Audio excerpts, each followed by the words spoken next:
So, slow news week.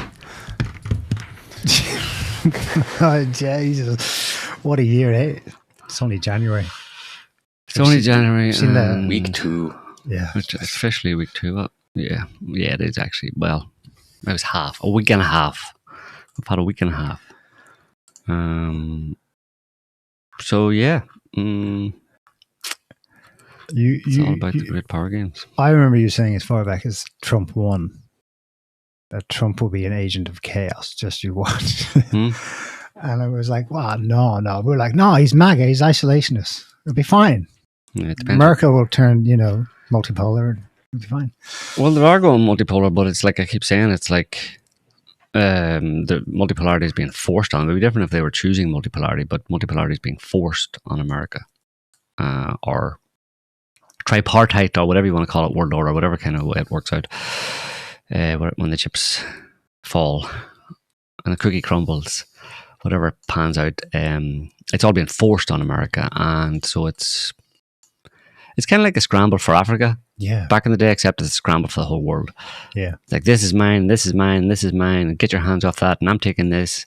It's all desperation, and the person who's most desperate. I mean, it's just natural. It happens. It would happen in any situation in this, from a micro scale to a macro scale, where someone who has been in the ascendant and then has to adjust downwards is much more desperate than the people who weren't in the ascendant and who, by definition of a changing world order, will be adjusting upwards. They can, to a large extent, just go, let's see what happens. You know what I mean? Okay, we're gonna protect our interests and all that kind of stuff, but they're primarily protecting their interests in the face of the US, who has to adjust downwards, trying desperately to grasp and grab as much as possible to maintain its status, maintain its current, its standard of living, let's say. Its diet. Its diet, basically. Yeah. Its consumption rate. Yes, well, what it needs, I mean, America has been established on a certain diet, like it's 3/4 of the cake every evening, and it's with high fructose corn syrup. Right, with high fructose corn syrup and extra sprinkles on top, and it's like they're so used to that the idea that they would take half the cake is like, are you shitting me? What are you talking about? That's crazy talk. Half the cake? Do you know what that would do to me? I would literally die. You can take it from my cold dead hand. You commie. You can take that you can take that quarter from my cold dead hand. I'll fight you to the death over it. Which is pretty much what we're doing. So that's all, folks. Hope you enjoyed the show. That's pretty much it in a nutshell. So see you next week. Just interpret everything through that lens. Wrong. Behind all the various narratives that people go mad trying to make, fit into ideologies, it is resources, right? Yep. Trade, but even under that, it's resources. So I have an item which doesn't really fit in any of the big ticket topics from the last week, but it's perfect given that you just said the scramble for Africa. You wouldn't have noticed at the time because it was kind of quiet. The BBC wrote about it. I'm sure it was noticed by others, but everyone's assuming, China's number one now in all metrics. Look what happened last year. This is definitely thanks to Trump, because his initiative kicked this off in Trump 1, and it's only taken effect now. How the US overtook China as Africa's biggest foreign investor. At current annual rates, blowing it away at twice the volumes of investment. Everyone would assume it's China. It's not anymore. It had been China since 2012, and just late last year, the US retook first position. So that's the extent of the return of interest in Africa, because resources, as the article explains, it's especially the case in mines, minerals, and so on. And maybe a little example of it. No one could really ever tie the two together, but chronologically they fit. You all remember the South African president and his team getting raked publicly in the Oval Office. That was last May. That was over white farmer genocide in South Africa. Cyril Ramaphosa basically laughed at it because that's ridiculous. Well, that's Trump's style, right? It's a ruse. Yeah. You come up with the emotionally manipulative kind of like for public consumption narrative as to why you're not happy with this country, when that's not the reason at all, or that what you've made up is actually what you're claiming is actually fake, or is only partly true, and it's not something that you traditionally or you would really have ever cared about. It's not something that's that significant, but you inflate it and make it a big deal in order to put pressure on public opinion, world opinion, but also put pressure on the government to do a really good deal. Yes, but the pressure isn't anything. The deal isn't anything to do with what everyone thought they were talking about. Of course not. That's what I'm saying. Yeah. That's the because over the summer, you make something up.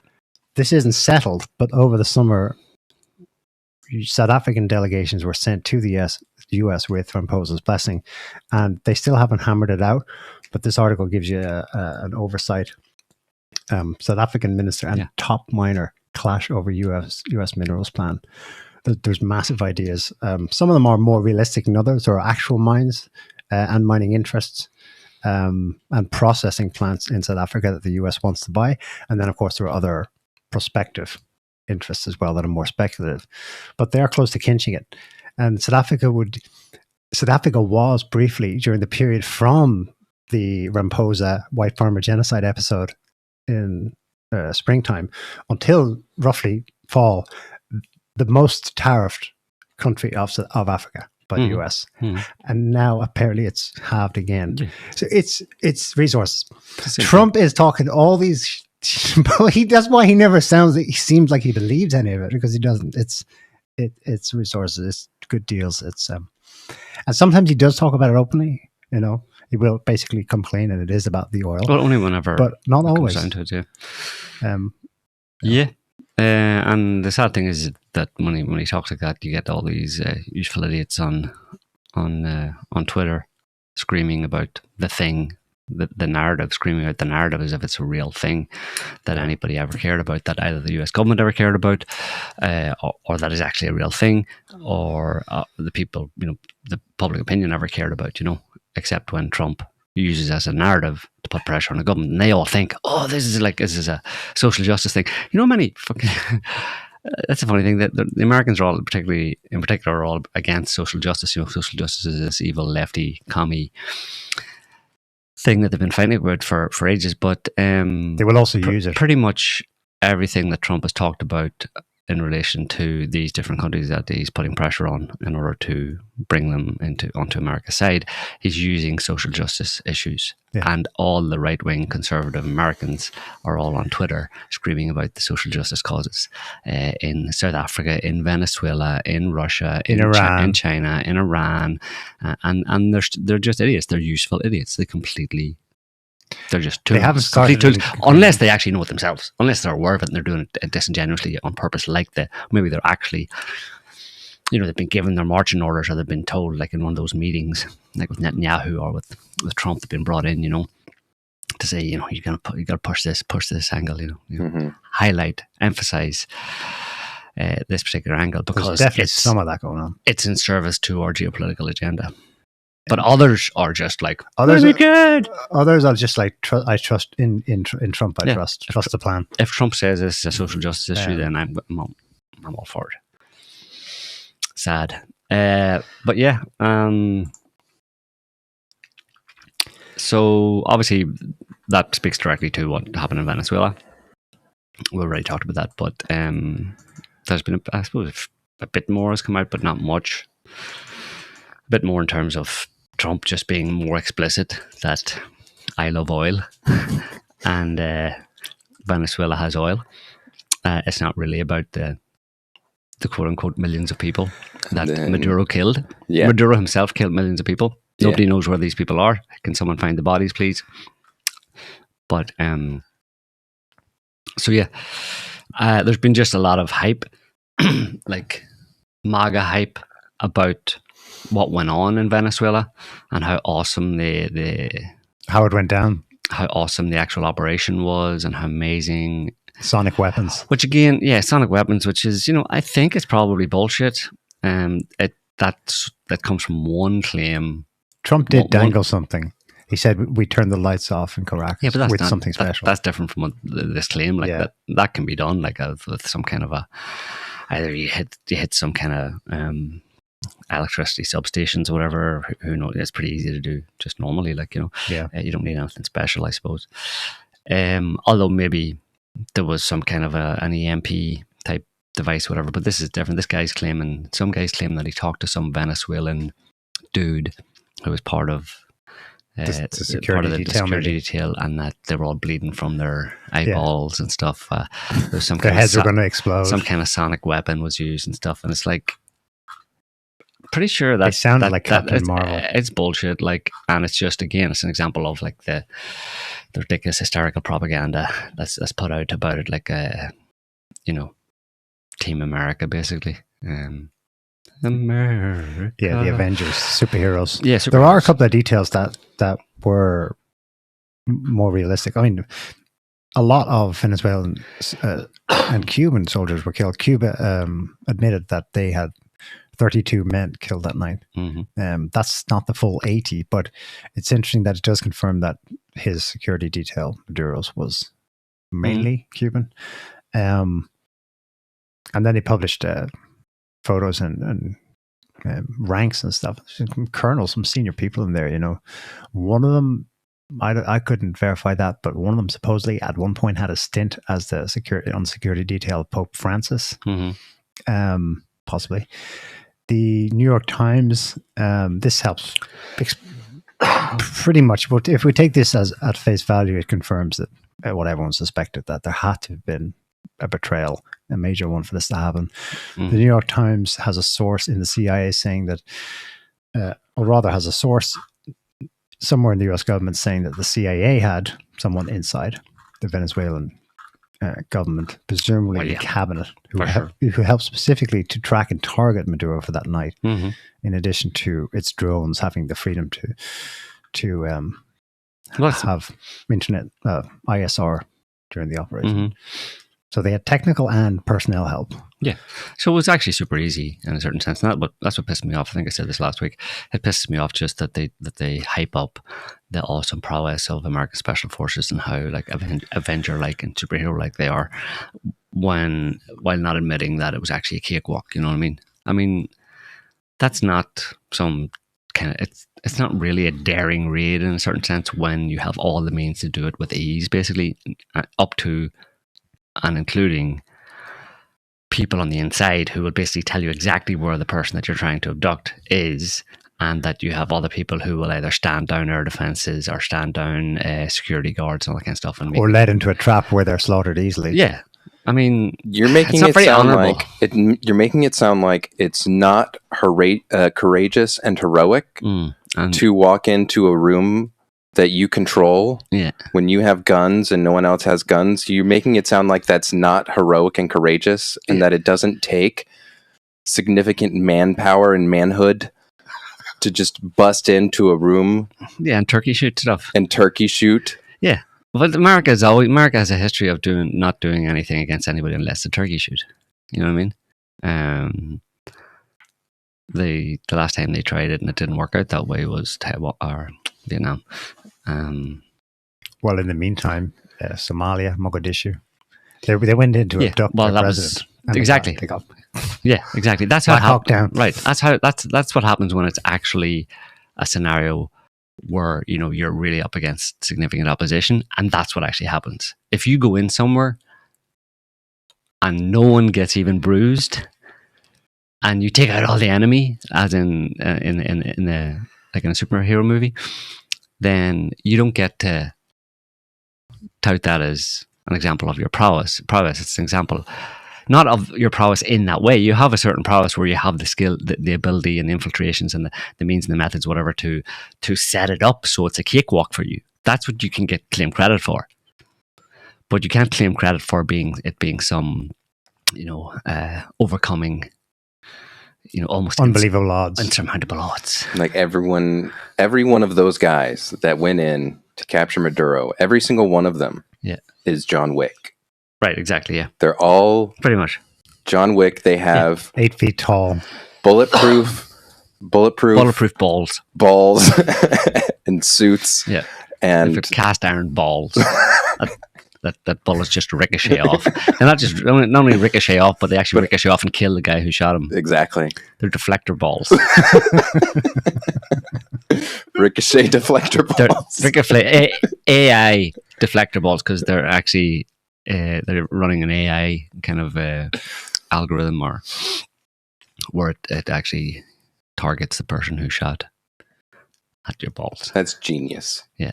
That's one of the benefits of AI. Or it soon will be. One of the interim leader, Delcy Rodriguez, has replaced the former head of presidential security, part of wider restructuring. So, well, it may not be over, because security alert today. Or yesterday, they put it out. Americans put it out. Security alert: Venezuela, January 10th, 2026. Do not travel to Venezuela. Depart immediately. Why would you put that out? That's the U.S. Embassy in Caracas. If you weren't planning on doing something. And then, Trump during the week also had a bunch of oil execs, there to discuss what they were going to do with Venezuelan oil. And how they were going to make billions and billions and trillions. But it seems that the result was that a lot of them were like, meh, that's not really an awesome proposition you're giving us here, Mr. Trump. And especially the big three. Yeah. And Trump was like, all right, you're fired. Who's next? And but one guy today said, or yesterday I think it was, said, this guy, I don't know who he's from. He's probably one of the big ones anyway. He said this. Basically he said that, again, Mary can listen to him here. Here he is on the left.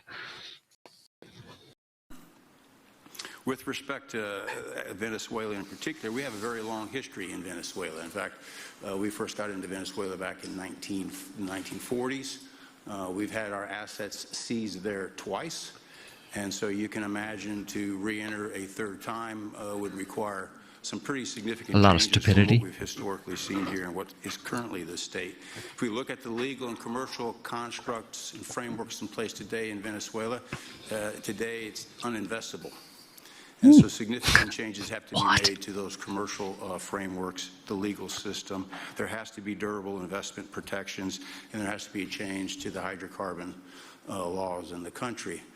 We're confident that with this administration and President Trump working hand in hand with the Venezuelan government, that those changes can be put in place. Working fist and face with the Venezuelan government, that those changes can be effected.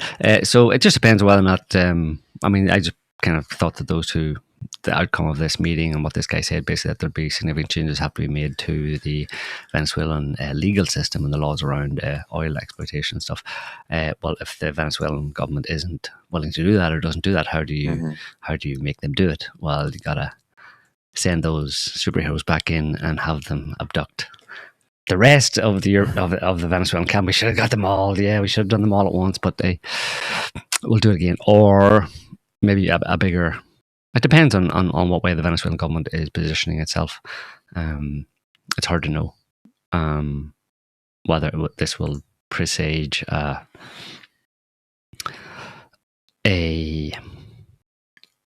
fight, another more lengthy invasion, more bootsy on the groundsy, more stay bootsy on the groundsy, rather than just fly in and fly away, flying boots, a more iron balls. And more iron balls to run around Venezuela and get rid of, abduct or kill or whatever, all the rest of the Venezuelan government. But then what do you do? Who do you put in place? Well, Machado, maybe she'll get another chance. Speaking of her, actually, people are going to have to brace themselves for the likely an event this week that's looks like it may well happen, which is that Trump is going to that's one I don't know if, I suppose I'll play it. rather than tell you. It's him. He's talking to what do you call him? Fox News dude. Hannity. Sean Hannity. Here it is. It's going to be embarrassing that it happens, but it's Trump, right?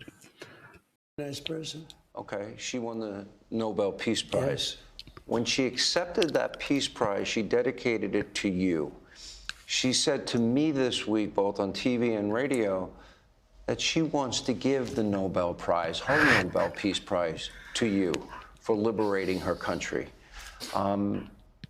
In 2023, she won over 92% of the vote to be the leader of the opposition. Maduro did she? kept Sure her she off did. The ballot. Do you have any plans to meet with her? Because she was working with the CIA. Would you accept the Nobel Prize she wants to hand to you? Well, I understand she's coming in next week sometime. And I look forward to saying hello to her. And I've heard that she wants to do that. That would be a great honor. There you go. I did put out 8 wars.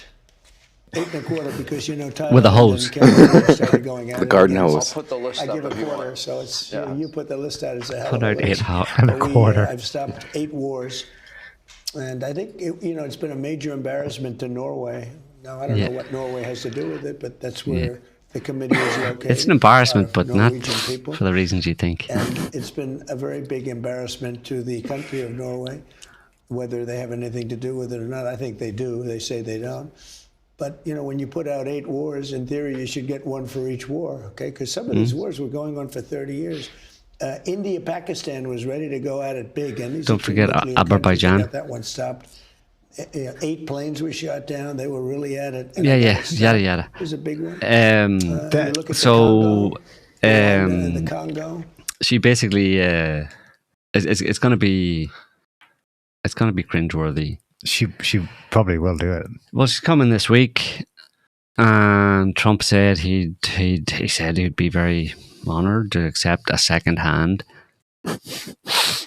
peace prize from a CIA stooge, and think that it actually means something. Now, there's a guy who actually took the first ever FIFA Peace Prize, a Football Association Peace Prize, because of all the peace that football has created around the world. So if he gets this one, he'd have 2. Yeah. Who can say they've got 2 pieces? Who's got 2 pieces of prize? Yeah, for putting out wars. For putting out 8 1/4 wars with a garden hose. With a low-pressure garden hose. Who can say that? No one. Small. Except for Trump. I think you should get it for the quarter war that he solved. The war of the quarters? Thailand. The quarter. He said he did 8 1/4. I think he deserved it just for the quarter. Forget about the 8. Yeah. I'd give him it for the quarter. The only thing I solved quarter of a war was that the Nobel Prize Committee said, no, you don't get to give away your Nobel Prize and give it to someone else. So she can do it if she wants. I mean, she can give it to him, but that doesn't mean he got it. But they're just saying that doesn't mean we actually gave it to you. But he doesn't care. But Norway's very embarrassed and embarrassing. They're embarrassed, not way more embarrassed than he should be when he gets it. And they're very close to Denmark. There's a conspiracy afoot here. So it doesn't really matter what the Nobel Prize Committee actually thinks. I mean, its possession is 9/10 of the Nobel Peace Prize, right? So if Trump actually has it in his possession, he can hold it up and go, "Man, I got the Nobel Peace Prize," and Norway's like, "No, you didn't. We don't recognize." He's like, "I don't fucking recognize you, so fuck off. I have it right here. Ding, ding, ding." And possession is 9/10 of a peace prize. It is. So yeah, I mean, imagine the converse where you don't actually have the medal, but you claim that you got it. It's not going to stand up, is it? But if you have the medal. Big difference. It means you say I didn't get the Nobel Peace Prize, but I actually have the medal. How do you explain that? So, eat shit away. Yeah. So the related action, which Trump says is part of the point of Venezuela, is enforcing this blockade of oil tankers in and out. So he made there was a show made this week of with seizures of two tanker. Yeah, it's enforcing the blockade, but I mean, it's a double. It's a two-pronged effect. Like if there's the idea behind all this obviously is because the shadow fleet. It was Russian oil that was sanctioned because obviously Russia's major oil producer, and Russia was very naughty when they launched this special military operation against Ukraine. So the whole world, quote unquote, the international community, quote unquote, decided to impose sanctions, pull them out of the backside and impose sanctions on Russia and said these are the law. And Russia's like, whatever. But then technically it's the law, I suppose, if you're able to back it up in a certain sense. And they did back it up by the way they enforced those sanctions on Russian oil, on Russian oil tankers carrying Russian oil,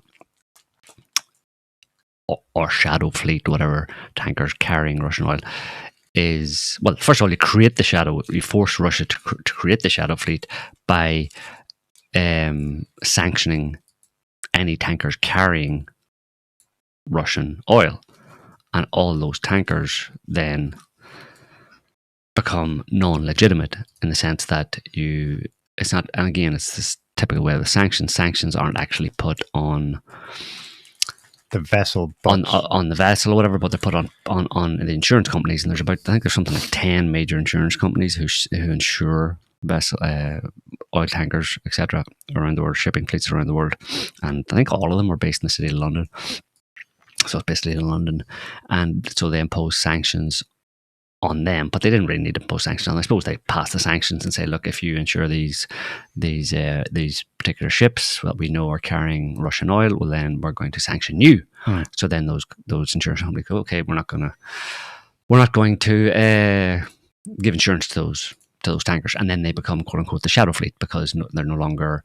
They start to have to hide their identity, and they're not in the official community of legitimate tankers that are running around the world. There's probably like 1,200 of them at this point.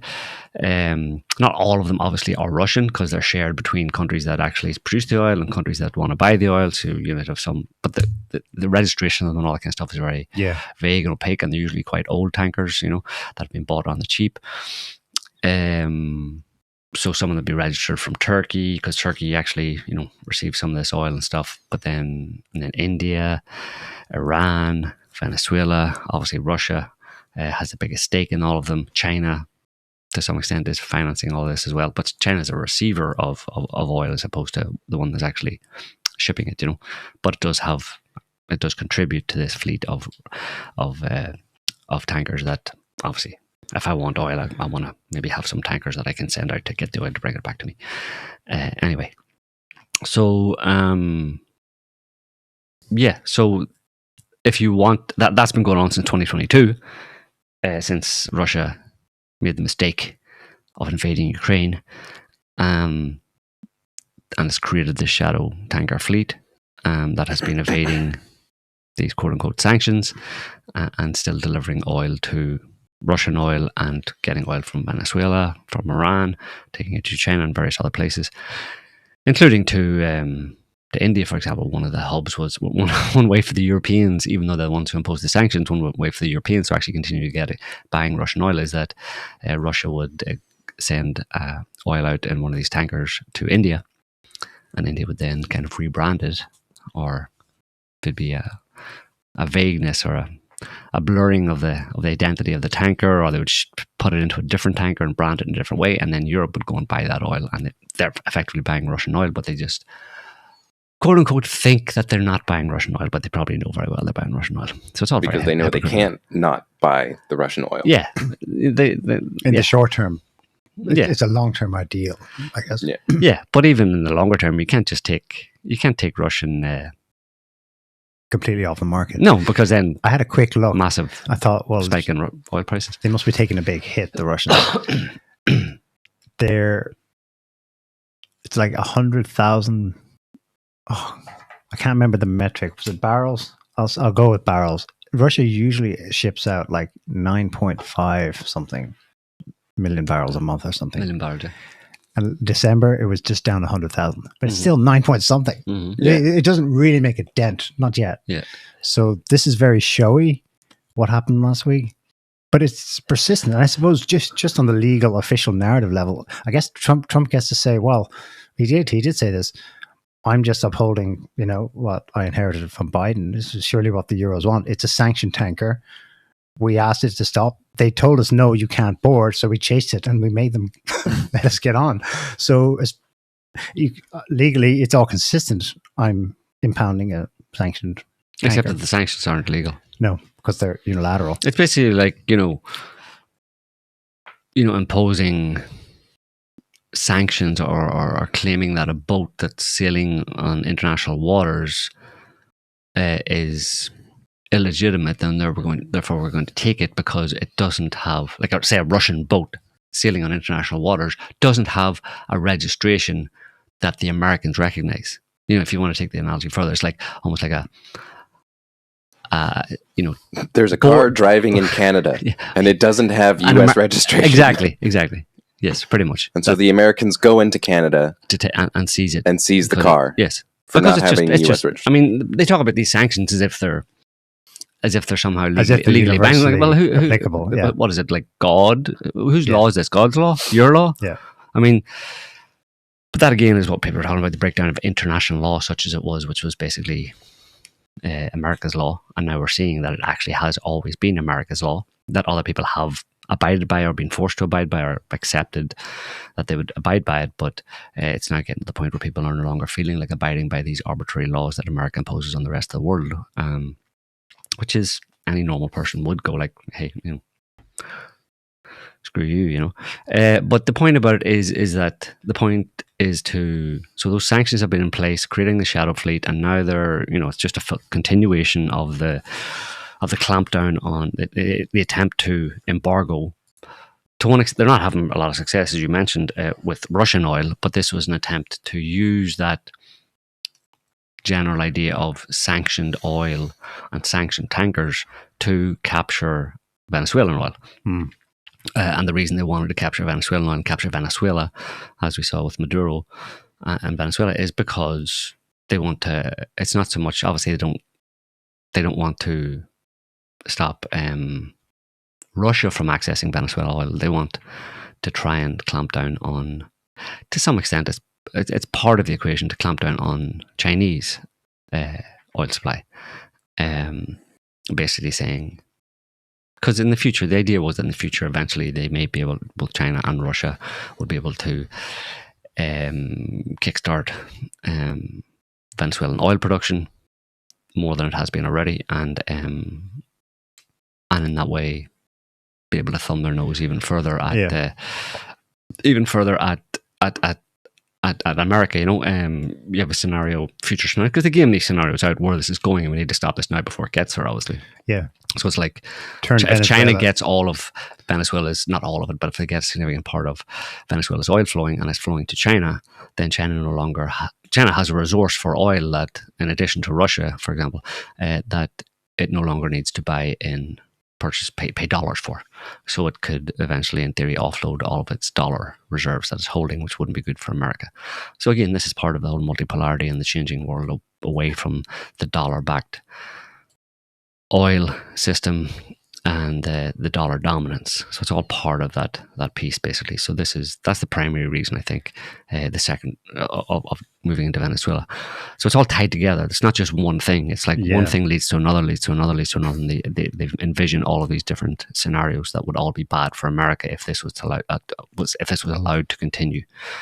But again, at the same time, Trump said, we're going to have the oil, we're going to take the oil, we're going to own the oil in Venezuela, and whoever wants to buy it can buy it. And you think, well, why? That doesn't seem like a threat to. What's the point in messing with it? Well, the point is that we own it, so it's leverage. So you have a situation where it's much more our trading hub than it could ever be yours. Yeah, but it's also it's leverage over those countries that need it. So we have the stuff that you need.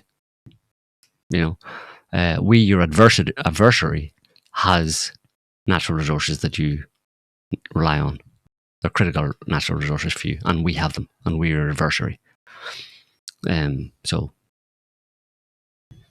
it's just getting. What are you going to do? It's just getting a card. A card? Yeah. What do you mean?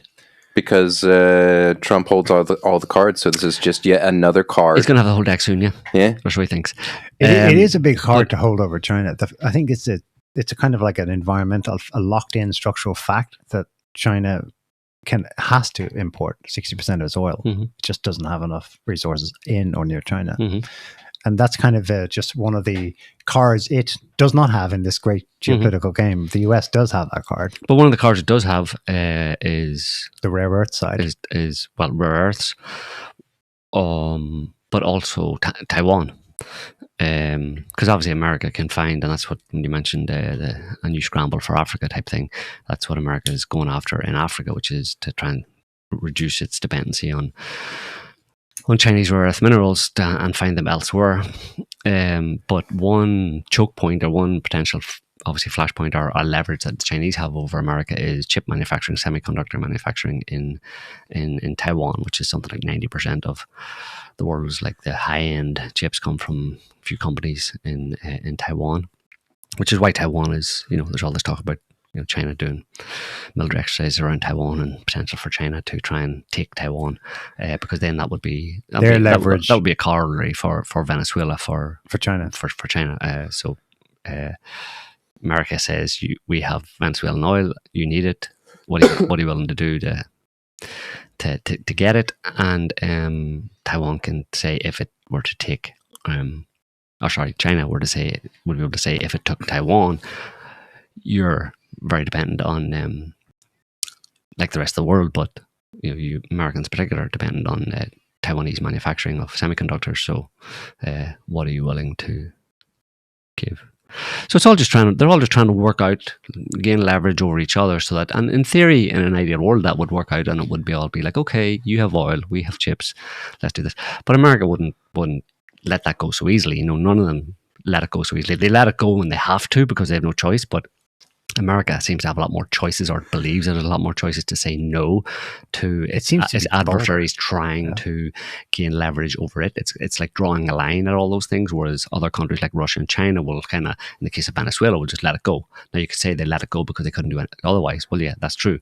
They don't have an empire. They're not the same. They don't have the same status or influence as America, but so they do let it go. But and obviously in Taiwan, the Americans have made a point of putting a lot of leverage in place, American leverage in place in Taiwan, i.e.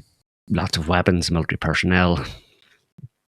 They've tried, to their credit, they have been trying to, I think it was the CHIPS Act under Biden, so this gives you an idea of how this is something that is bipartisan, not about Trump.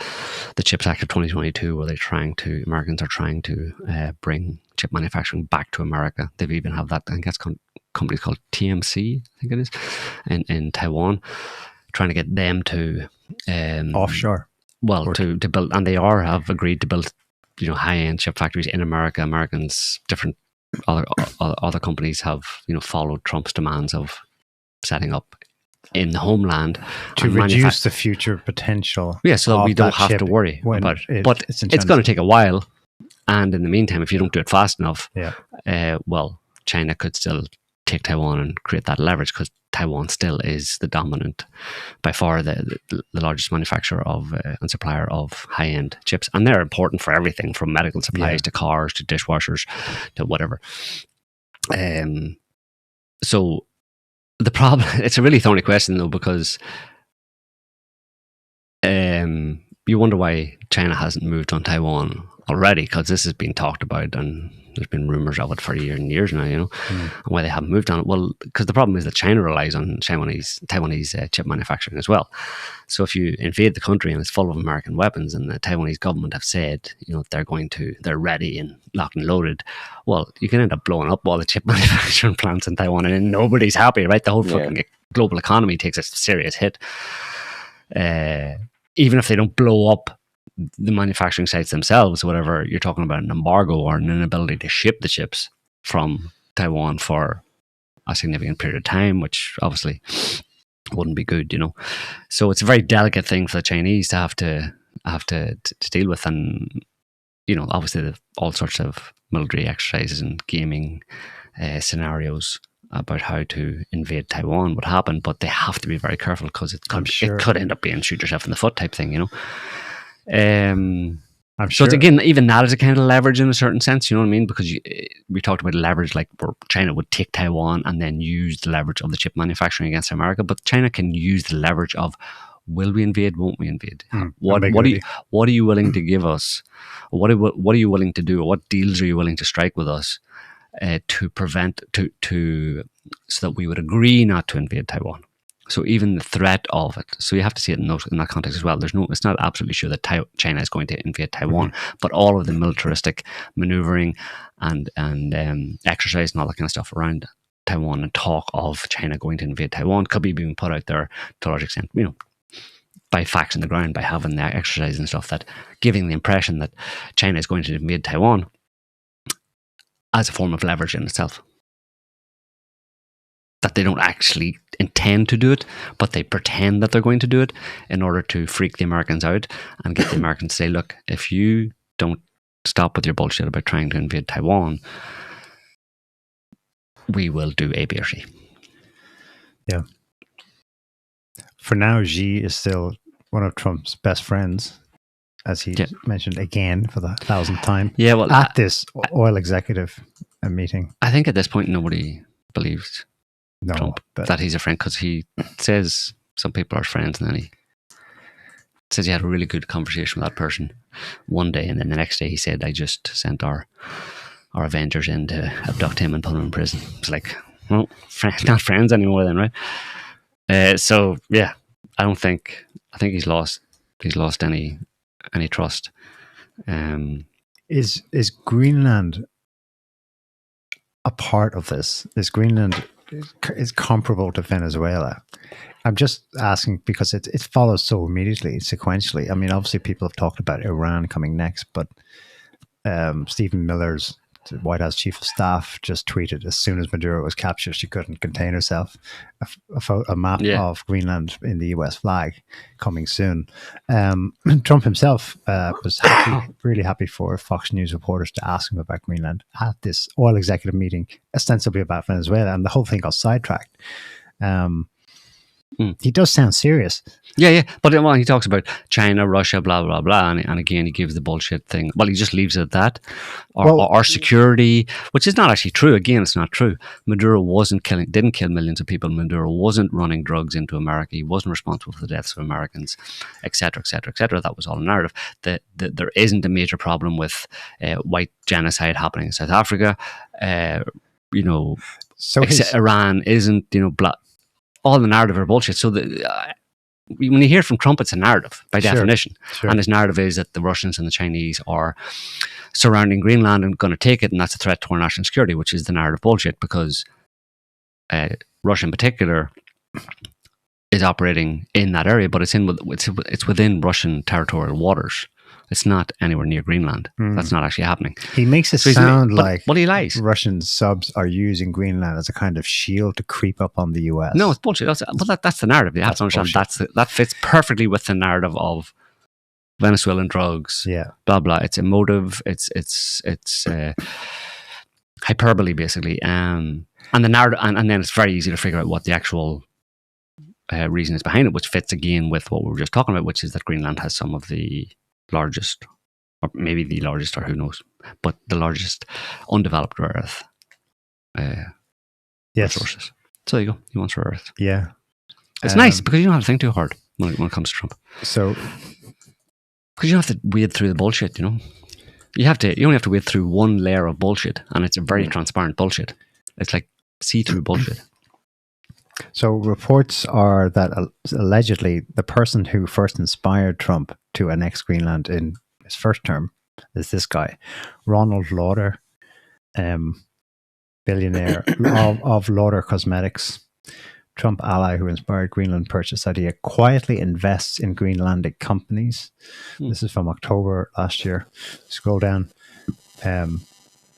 This man, Ronald Lauder, is childhood friend of Trump's, billionaire and president of the World Jewish Congress, just by the way. according to John Bolton, it was Lauder who first put the idea in Trump's head of annexing Greenland back in 2017. So this guy has apparently major investment interests in Greenland. According to Politiken, which I think is a Danish newspaper, Lauder is a participant in the Greenland Development Partners, a Delaware-registered investor consortium that has bought into Greenland Investment Group, a company with ambitions that stretch well beyond consumer products. This group has expressed interest in bidding for a major hydropower plant at Greenland's largest lake, envisioned as the energy source for a future aluminum smelter, and according to company projections, could markedly increase the island's export revenues, blah, blah, blah. That's only part of it. There are other billionaire interests as well. There's Lauder and Bill Gates. Bill Gates together with Palantir, according to this Forbes article from September last year. They have like some AI interest. I'm trying to get the article up myself, but nope, it won't come. It's something like using some AI venture to map the rare earths under Greenland. So again, that's perspective, but that right there is a material interest. Do you think that's leading it? Because Trump is very insistent that it's to do with national security in the sense that it's the location and like. But yeah, he's very insistent that Maduro killed millions of people. Yeah, and that he was funneling fentanyl into America. So it's the same. It's rare earths positioning. That's all it is. Everything. China. You don't have to think. Yeah. You don't have to think about it. Like literally at this point, you literally going forward, you don't have to think about any of it. It's all going to fit into. It's all going to be easily explainable in terms of the new great game. Yeah.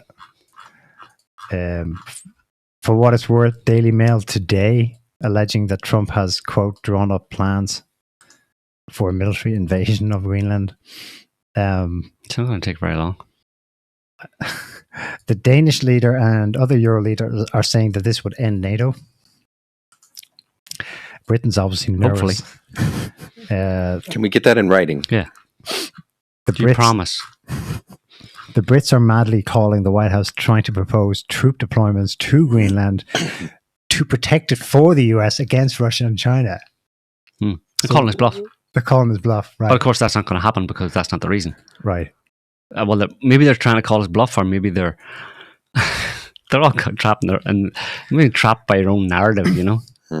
But Trump doesn't care about being trapped by his narrative. Like that's the kind of person he is, right? He's anybody else.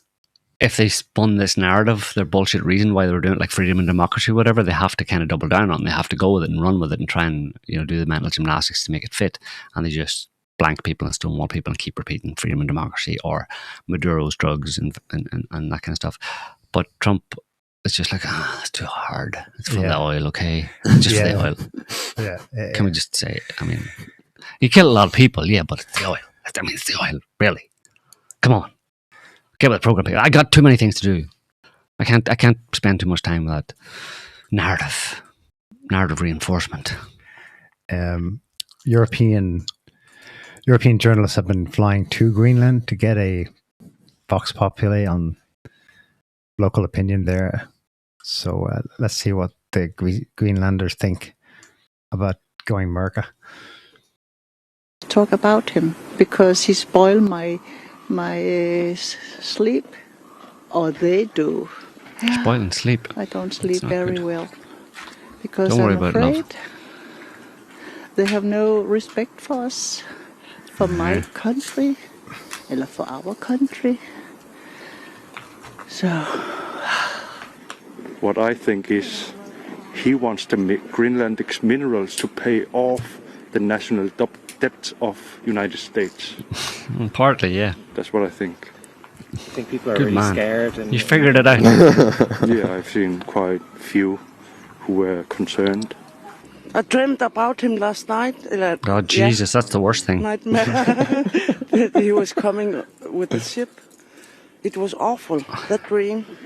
He was coming. I'm scared. What the reasons behind it, we don't get it, really. Come on, think. It's so peaceful and calm here, and he says that's why we want it. That Denmark is not protecting Greenland. Yeah, good luck.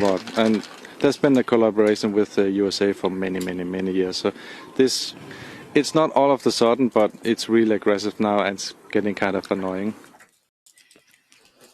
I had a dream. You had a dream of Trump coming on a ship. Poor woman. Pity shouldn't say like. I had a dream of Trump coming on an American eagle. He was flying on the back of an eagle, and he was screaming a sonic weapon. Screaming sonic weapons. And everyone was sick and bleeding out of their. And dropping truth bombs, dropping bullshit bombs on us. There was poop everywhere. Well, Trump was asked point blank by a reporter at this big oil powwow, and but you've had bases there since World War II. You know, why don't you just beef it up? And he's like, well, you see, you got to own the place to really protect it. But he knows when to give a little lie. Huh? He knows how to give a little lie.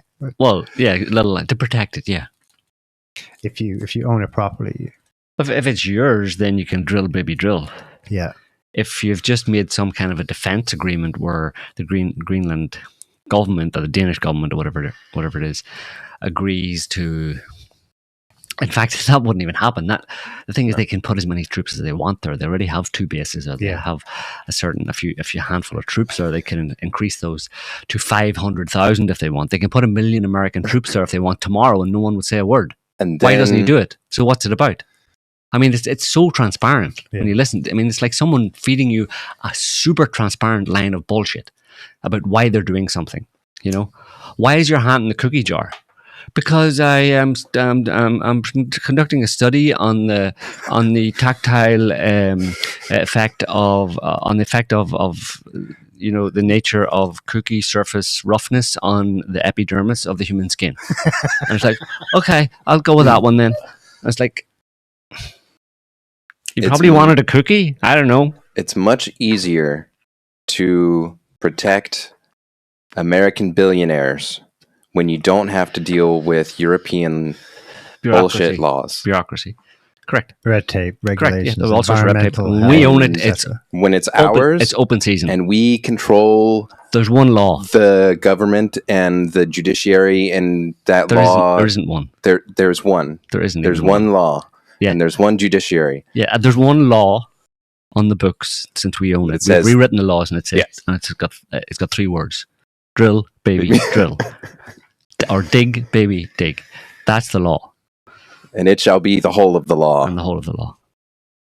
And Trump saw that there were rare earth minerals. So it makes a lot of sense to need to own it when it's a lot easier for you to do the things you want to do. Correct. When there's not these stupid Europeans and their socialist bullshit. Correct. Getting in the way. Correct. Of drill, baby, drill. Correct. And he's hoping that, you know, he's obviously listened to CIA forecasters who are telling him that Greenland's going to be ice free within the next, 5 years or something like that, or parts of it will be, so it'll be much easier to get down because it's got quite a big ice cap on it, but we need it for national security. Yeah. New York Times also this week. Different theater, but the same thing.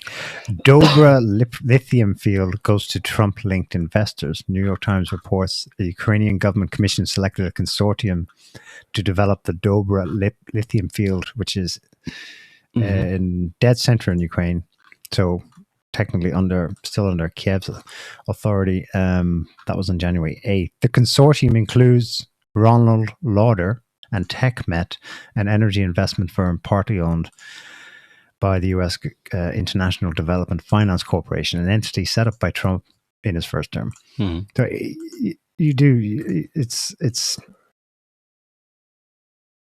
this is the only game in town. It's all of a piece.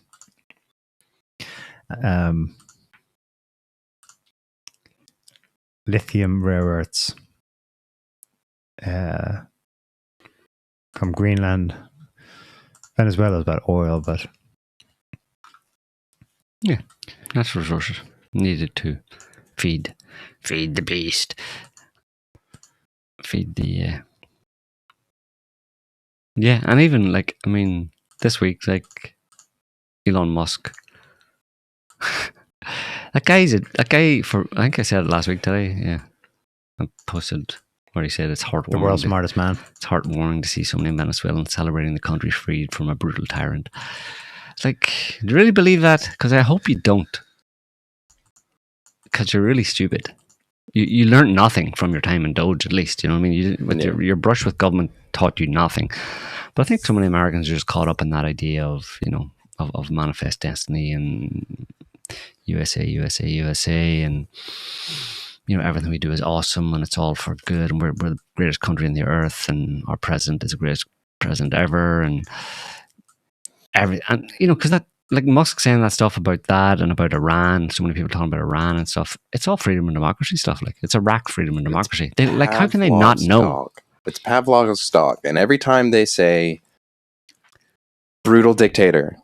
Yeah, but come on, it's so old. Like, we did that 25 years ago. The bell rings. The bell rings and they salivate. Come on. Like, I mean, it's good that like Trump is so transparent and see-through in terms of what he's doing, and he's being obvious at times where he actually says we're just about the oil and stuff. But it'd be nice to see all of his supporters going, yeah, it's just about the oil. We just want all the oil. You know, we need this resource for ourselves because it's a brave new world. The world is changing. There's rising peer competitors, and we need to protect our economic interests. And yeah, the rule of law is breaking down, such as it was, if it ever really existed. Because up until now, at least in the modern era, the rule of law was the same as it is today. Now that it's breaking down, it's not really breaking down. It's just that Trump is now doing openly, much more openly, what the US and the CIA have done covertly under the supposed rules of international law, or the international law, have done for decades. But it's now just being done out in the open, and it's a bit more desperate because there's a threat to it. Before, they could do it under the cover of international law and do it covertly because they had much more control over the whole thing, and they didn't have the threats from peer competitors that they have today. But with those open threats, they're suddenly like, the gloves are off. And we're being totally, we have to be, and again, it's part of Trump's personality as well. It probably would be being done in a more covert way if it was another Biden administration or something along those lines, another deep state administration. But because it's Trump, nah, that's not his personality type, you know.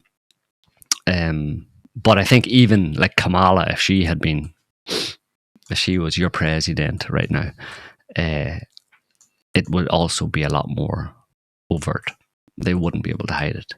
It's just the nature of the way the world is changing that it's going to give rise to this kind quickening. This opening up, basically, of the reality of what actually has always been going on behind the scenes, but now is much more in people's faces, and people are struggling to narrativize it or explain it to themselves in a way that, at least, like for example, in America, doesn't make them seem like a bunch of cowboys. Yeah, that they're just riding roughshod around the world, you know, plundering and taking and demanding, but they're and it's going to be hard because Americans have been brought up in that idea of everything they did in that respect was righteous, and that type was righteous, freedom and democracy. But now Trump is making that more difficult because of the way he's speaking about it and why it's obviously being done. So now it's like, how do we fit this with freedom and democracy? And it would be also a lot easier to roll with were it not for the fact that so many scandals have just been brushed under the rug, and so many, like Trump has pardoned so many people, and there is not a small number of those people that he's pardoned who are guilty of really shady business dealings. But those are the kind of people you need. Yeah. In your country, it's like this is like effectively, short of it being an actual kinetic war, this is very clearly an economic war that has been brewing and is now openly declared. And so, but in war time, when a country is at war, one of the first things they do would be to open their prisons because they need people to fight. They need as many able-bodied men to fight, and prisoners are a good go-to for getting them a gun and getting them to go and shoot the enemy. In the same way, in an economic war, and when it's a no-holds-barred economic war, well, you start to look at those economic criminals, let's say, in a different light. What kind of skills could you bring to this war? Like, I mean, I know you're in prison for fraud and, fiddling books and getting around all sorts of things, using devious tactics to get stuff for yourself.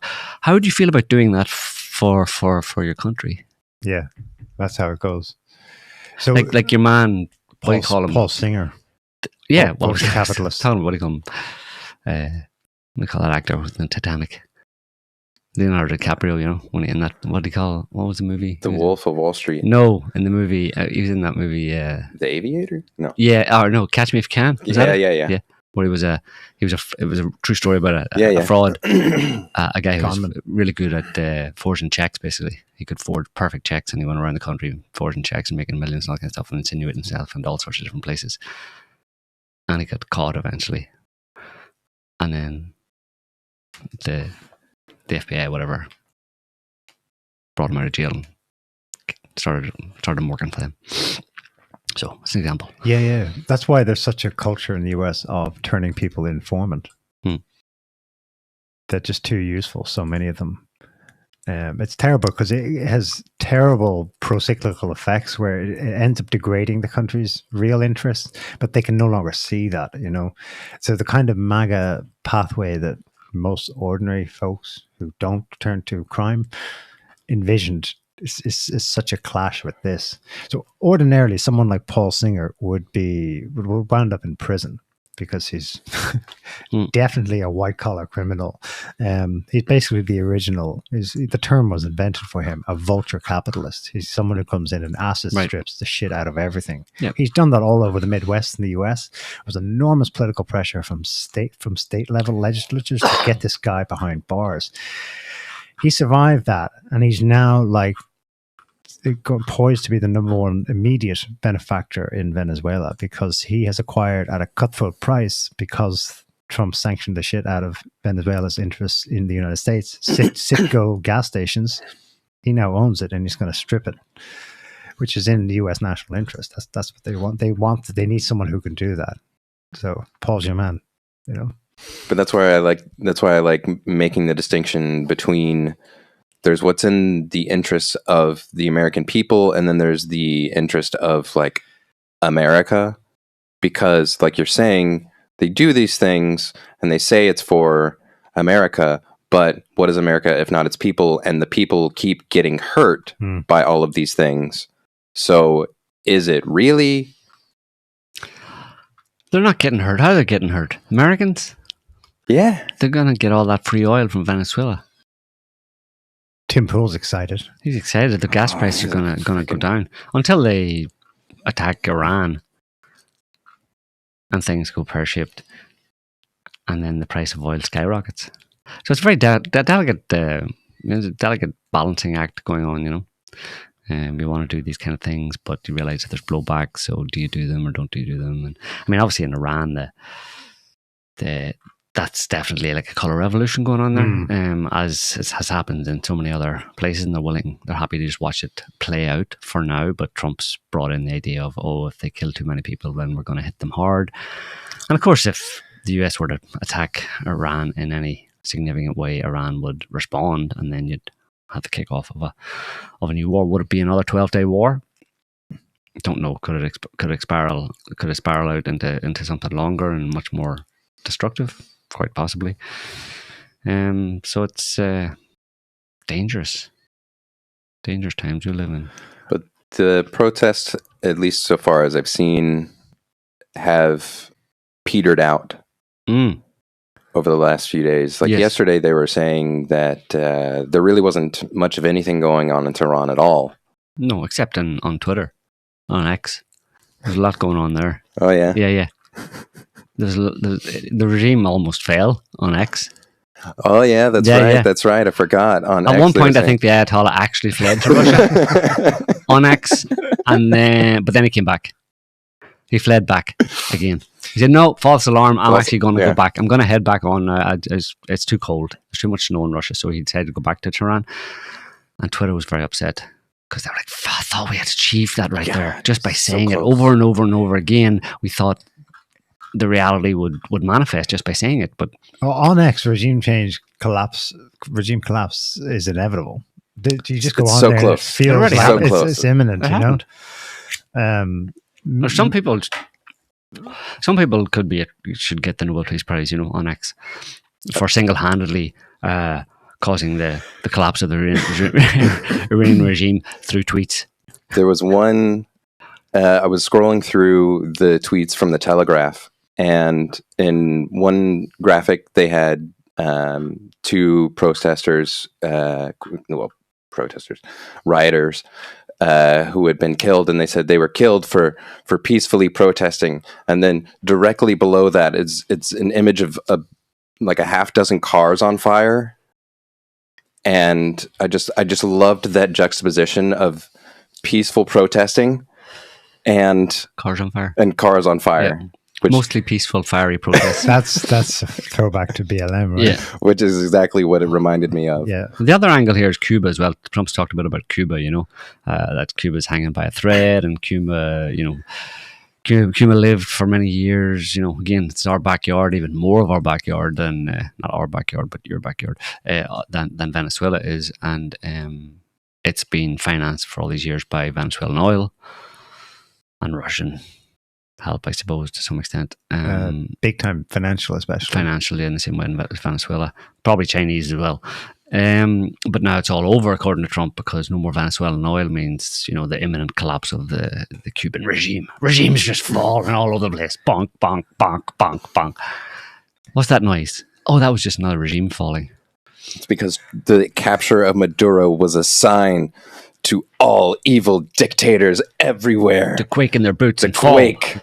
Go on, fall. Fall. I said fall, damn it.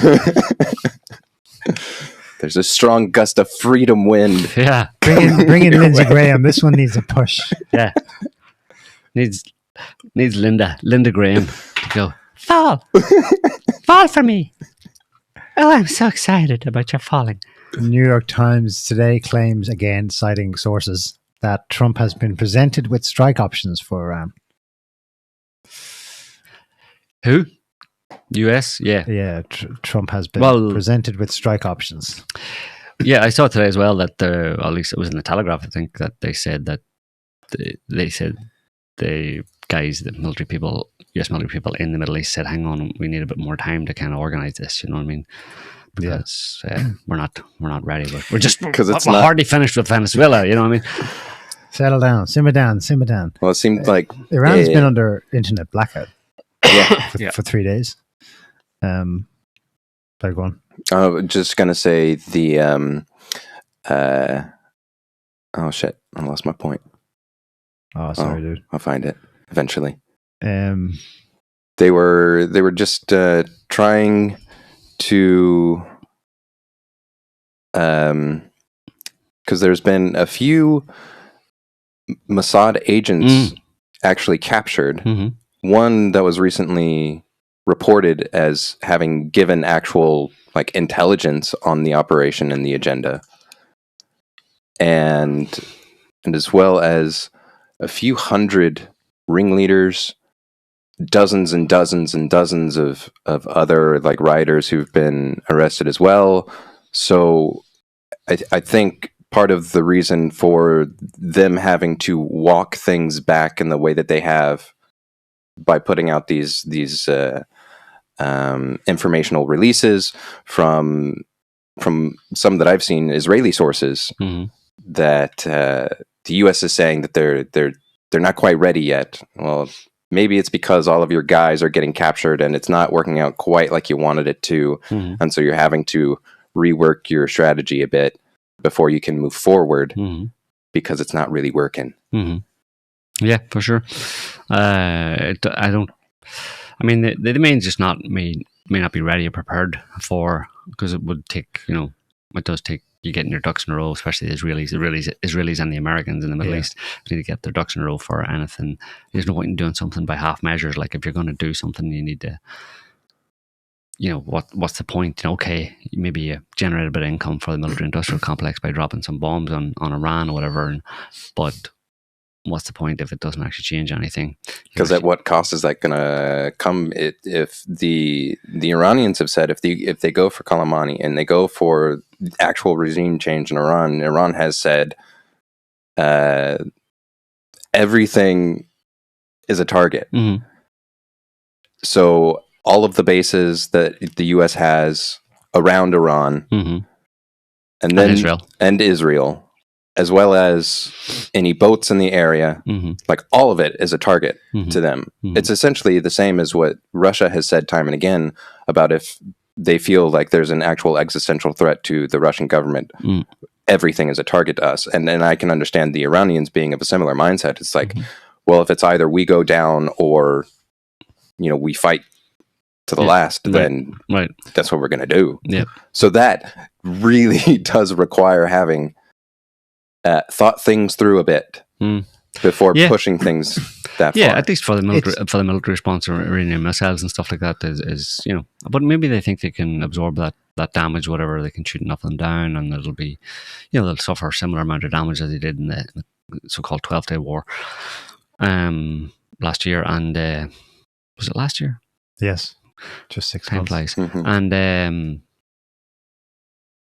And but as long as they can, but then, I don't know. You have to have. That's why they're prepping the ground with, or trying to prep the ground with this groundswell of, internal division, color revolution type stuff, because you need that after. Just bombing it doesn't do anything. You know what I mean? You have to have a plan in place to actually change the regime in toto type thing, and that's a very difficult proposition. Like, I don't see how regime changing Iran this is like the final boss of regime change, because Iran is probably as big a country as you can do to. Russia, China, no. This is why they left this one to last. It's the hardest. Yep. Yeah. What I see is there's a royalist flavor to at least the protests of Iranian expats in the West, demonstrating in support of our people back home. On the streets of Iran, there's a little bit of the waving of the monarchy flag, with the lion and the golden sun. They changed it on X. They changed it on X. There you go. Fighting a battle right here, boys. It's done. And they've got Pahlavi, the son of the monarch who fled in 1979, taking to Twitter and urging protesters to storm and take city centers. So you think, okay, well, that seems to be what the consensus is on what comes next. But nah, it's not that simple. You've got Rudy Giuliani on X himself weighing in. The son of the brutal deposed Shah of Iran, Pahlavi, is a fraud. He, unlike me and many others, has never risked his life to help the cause of Iranian freedom. Where's he coming from?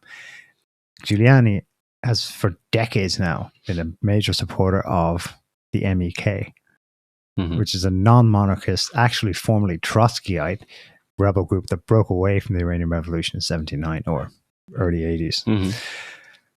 So the fact that you've got two sizable but opposing governments in waiting already spells trouble for what comes next. There is no way they can seamlessly do this. That's why getting your ducks in a row, big time, because otherwise, they won't. The only geopolitical reason for doing it would just be for chaos' sake. Yeah, and that you're not going to benefit from that. It could be actually could have a negative impact on the on US. everyone. So, I think they want the MEK in, or some representative of the MEK. I don't think even the Israelis, I don't think, like the Shah. He's a useful idiot in the moment, just like on X to spout his nonsense. Mm-hmm. But I don't think he's going anywhere politically. So what about Minneapolis? We cross live now to our Mango report. I have a video of never before seen video of what actually happened. Oh yeah? Yeah, no one else. Exclusive. Yeah, no one else has seen this Newsreel yet. scoop. Yeah, no one else has seen this. This is what actually happened. It's from a... Go ahead, you can play that.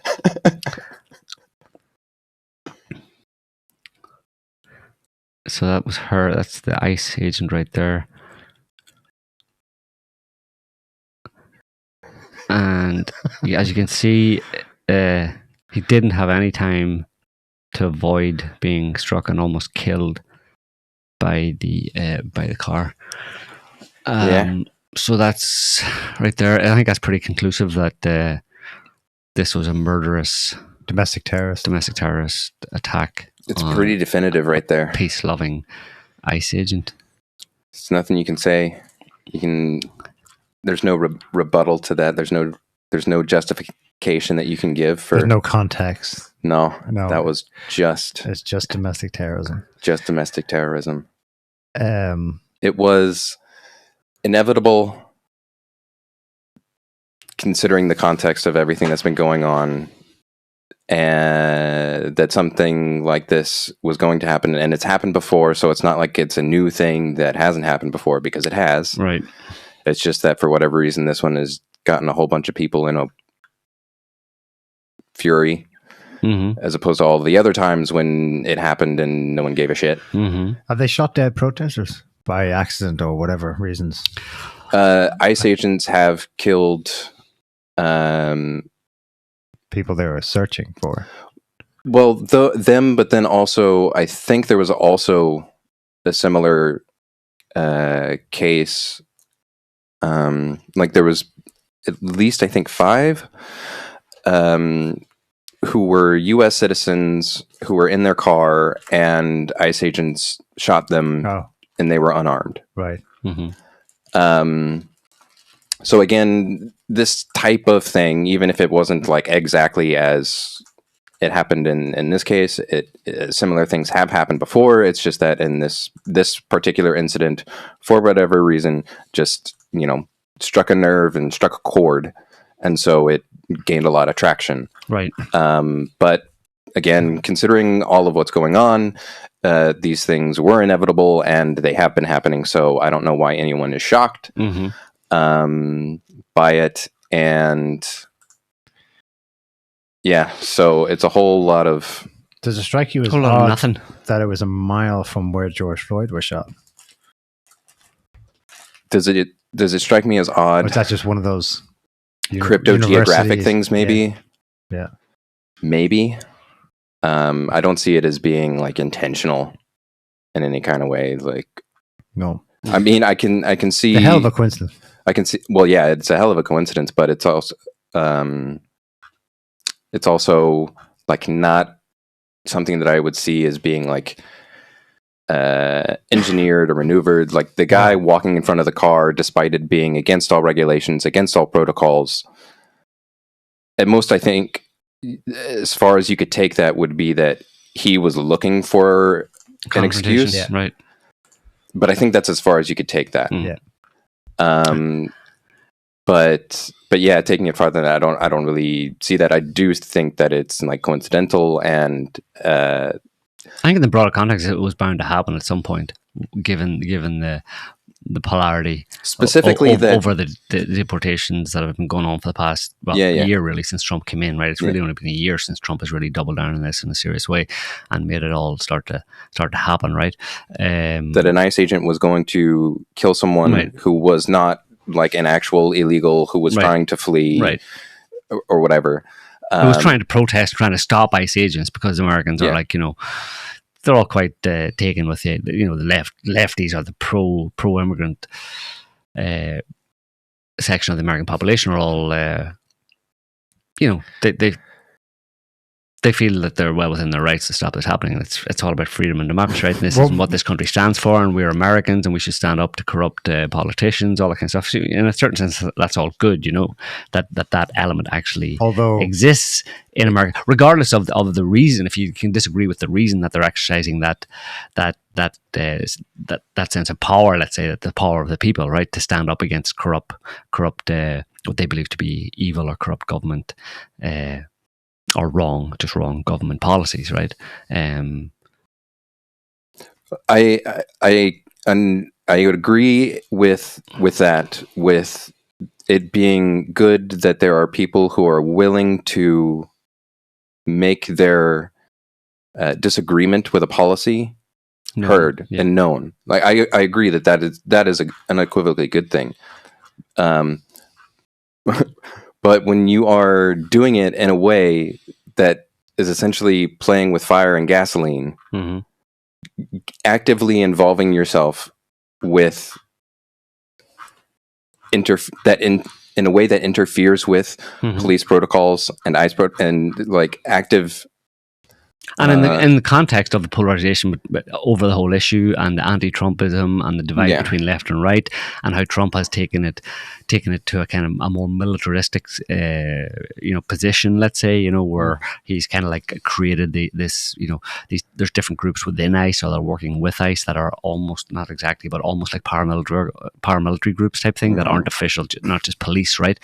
So these guys who may, who knows where they came from, what kind of training they have, or what their instructions are, but they seem to have definitely been emboldened in terms of doing their job and being given a kind of green light by the Trump administration to deal with these radical lefty, stupid, ignorant, fascist, Chi-Com. They look like immigrant-loving lefties. You know what I mean? So there's a history behind this, of a polarization within the American population. And if a lot of these ICE guys probably are conservative, quote unquote, right wing pro-Trumpers, and they feel that they have been given the authority to take a strong stand, or take a, to come down on this kind of behavior hard, with a not with kid gloves, let's say. And the other thing that then it's going to happen. Yeah, no, and so I'm not surprised it happened, because to me it just seemed like it was an inevitability that it was going to happen, number one, and that it was going to resonate with people eventually. Right. That both of those things seemed like it was an inevitable situation, given the context that it's happening in, where both have been set up, where both groups of people have been set up to clash specifically and intentionally. And so, are we shocked that those women literally believe they were there because here are Nazi Trump's stormtroopers? That's what they saw coming down the street, and that if they didn't put themselves in harm's way in some way, they would. They had to. They're standing up against literal Nazis. That's what they see. And so the others looking back at them, they're seeing the opposite. Here come libtard terrorists. And the problem is that there's a little bit of truth in both. Where on the one side, like you were saying, being tacitly given carte blanche to kind of do as thou wilt is not exactly the best strategy. It's going to lead to overreactions, and that's never good. On the other side is the people who are most likely to get involved in these kinds of direct involvements and inserting themselves into these active investigations and removals and so forth. Those kinds of people are not normal people. They are pathologically disturbed type people. These are the hystericals.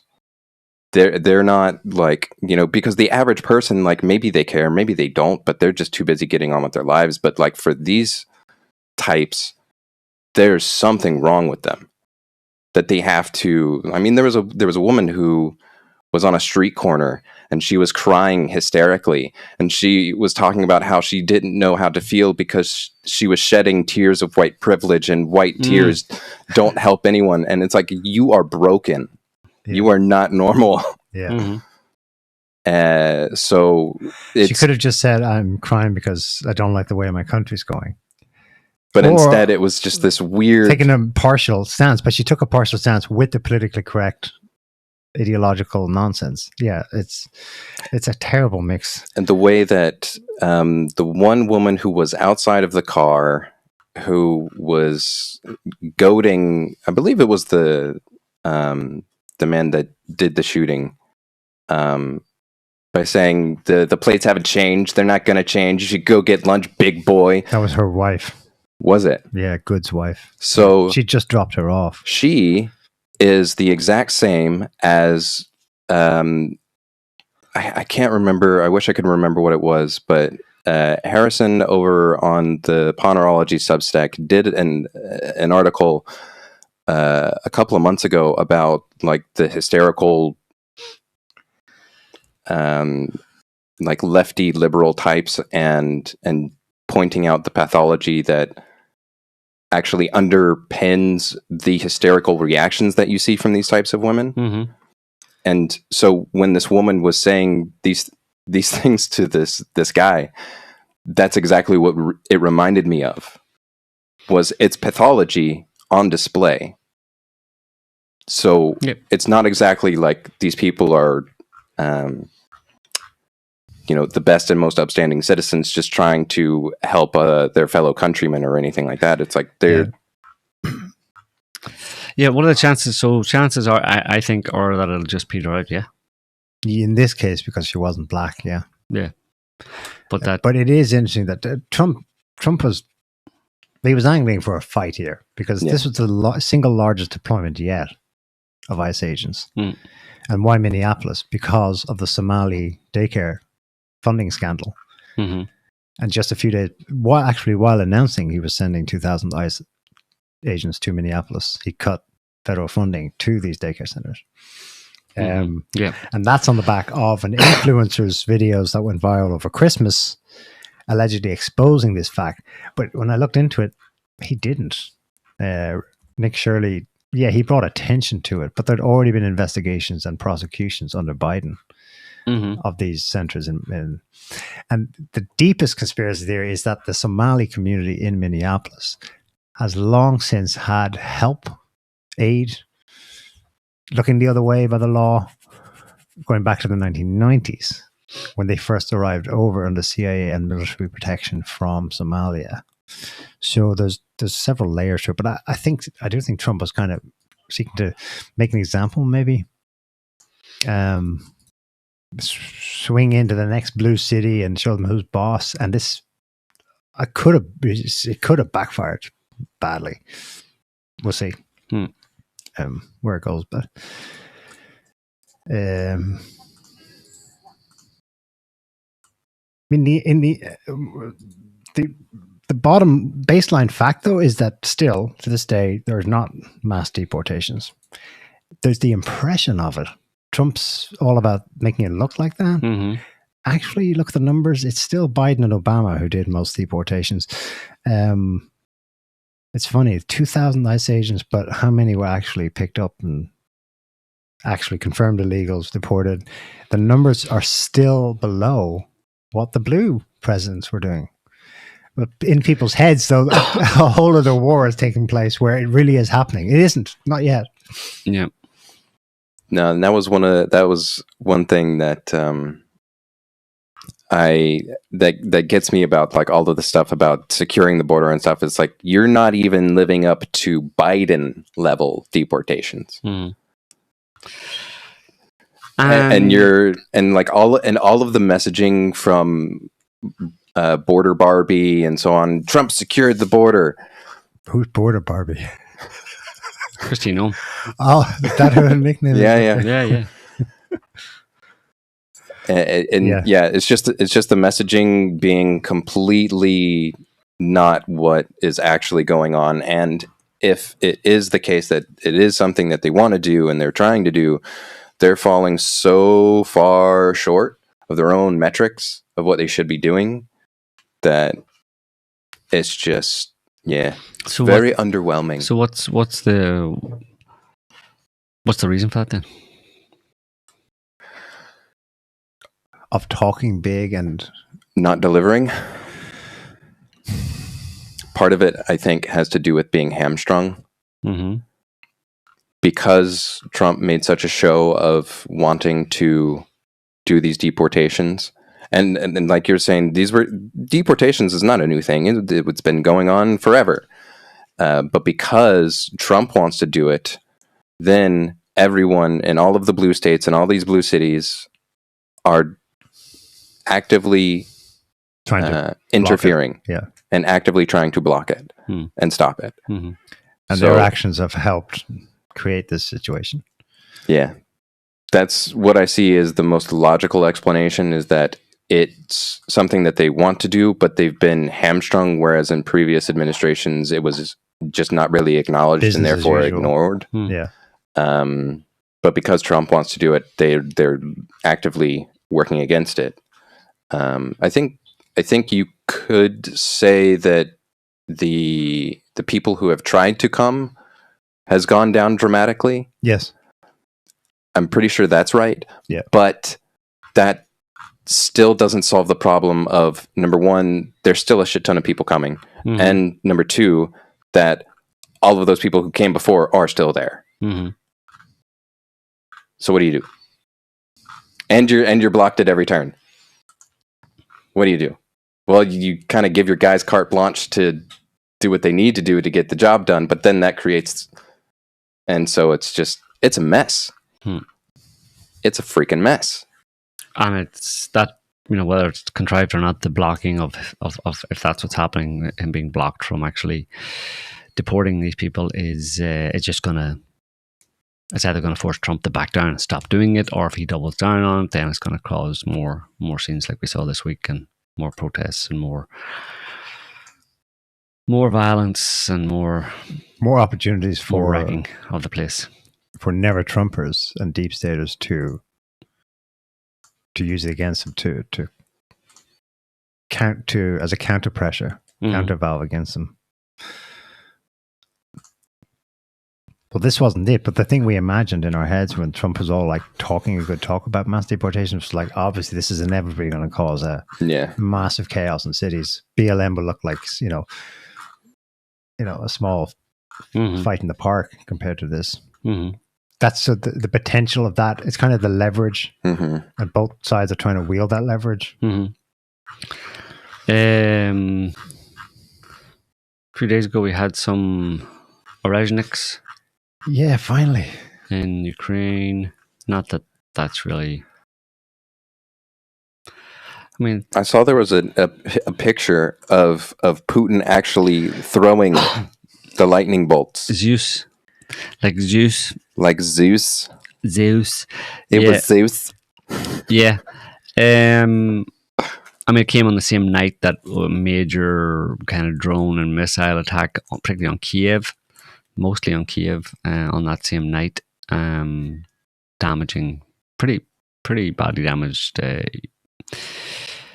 Kiev's energy infrastructure, causing power outages and even water and all that kind of stuff. And they're still suffering it to this day. And it's very cold right there now. It's like minus in Celsius. It's minus 12, 13 during the day. So it's going to be that way for the rest of the week, I think. So it's not a good time, and they're having to ration, electricity and all that kind of stuff. So, and that was done officially in response to the so-called attack on Putin's residence. Was that the 31st? Yeah, it was the day before New Year's Eve. 30th, New Year's Eve, right? This was a response to it, so it came, 9 days later, 9 or 10 days later. But again, it's just more of the same, because they've been doing that to Ukraine and different cities in Ukraine and different, thermal power plants and electricity substations and stuff. And obviously not only that, because they've been focusing a lot on drone and other military weapons manufacturing plants and different different targets like that, military targets essentially. But the rationale for striking the energy infrastructure is that obviously allows for these kind of military weapons plants to continue to function. So it's all of a piece, really. But that night they had it pretty hard, so it was a particularly hard schmack. And at the same time, so that was all in Kiev, mostly a big load of drones and different missiles, some cruise missiles, etc. But at the same time, on the same night, is the 8th, so it's just 3 days ago, they fired for the second time only the Oreshnik kinetic missile.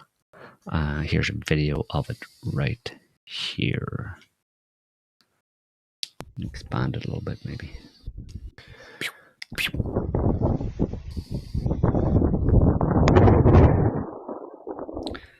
Lightning there. Thunderbolts of the gods. That's the real pew pew. That's the real pew pew. Rods from God. It's basically a bunker buster, I think it's well known, but it's the utility of it is that it can carry. The missile itself is a hypersonic missile, but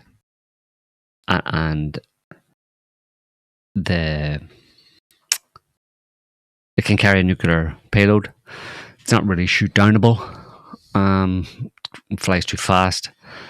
The implication is that it can carry a nuclear payload, but that's not the point. The point is that it doesn't carry a nuclear payload, but it does quite a lot of destruction. And the most important thing being that it penetrates deep down. The most important point is that it can't be shot down. That's the actual implicit threat in it, that it can't be shot down, and it's been demonstrated twice now with non-nuclear payloads, so that gives you a plausible deniability, or at least it means that you're not starting a nuclear war. So it means you could attack any targets you wanted, and nobody would be able to respond and claim this was used as justification to start a nuclear war. It's just a conventional weapon, essentially, but you can't shoot it down, and it's essentially a bunker buster. It doesn't create a lot of damage necessarily on the surface, but it's for deep hardened targets. Of course, and that's the message. Europeans, in particular Americans in the region, within striking distance of it would be, i.e. Europe, would be what they themselves would understand what the implied threat is for underground hardened targets. It was also slightly different this time around with the last time it was used. They were coming straight down, basically. Yeah. Whereas this time came at a bit of an angle. Came in at more of an angle. Yeah. So it's not like it's. There's suggestion that it's not sure, because Russians don't actually don't talk about it afterwards. They don't say anything about it. They keep the information, whatever information they glean from it, or whatever the point of it was. I mean, they just allow the message to be carried. It's self-evident, let's say, I suppose, the message. But supposedly the target was a underground gas storage facility over near in the Lviv Oblast, about 100 kilometers or 100 and something kilometers from the Polish border. And this is if it was that, it's an underground gas storage facility that's basically was a natural gas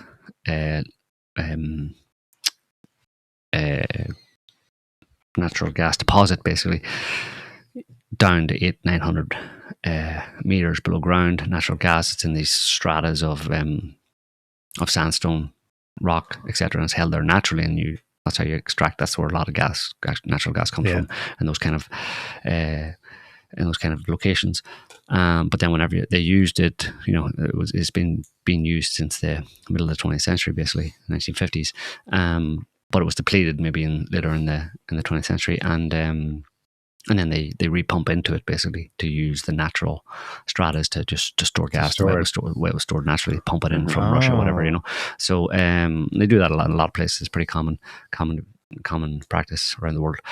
So the only thing, if that's what it was, then maybe it was a test, because Russia's really at the point. Sure, they've tested the Oreshnik in Russia to make sure it actually worked and all that kind of stuff. But in terms of real world events, this is only the second time where they've actually tested it or used it against a particular target, so you could say that there's actually still in a test phase, effectively, in terms of Russia's usage of it, and they're gathering data about what it can and can't do. So in this case, it might have been a test to see, because obviously it's not going to penetrate 800 or 900 meters underground to where the actual bulk of the gas is actually stored. But it may be that because of the penetrating aspect of it, and maybe there's some kind of a tectonic effect, like a seismic effect, that maybe they were testing to see whether or not that would actually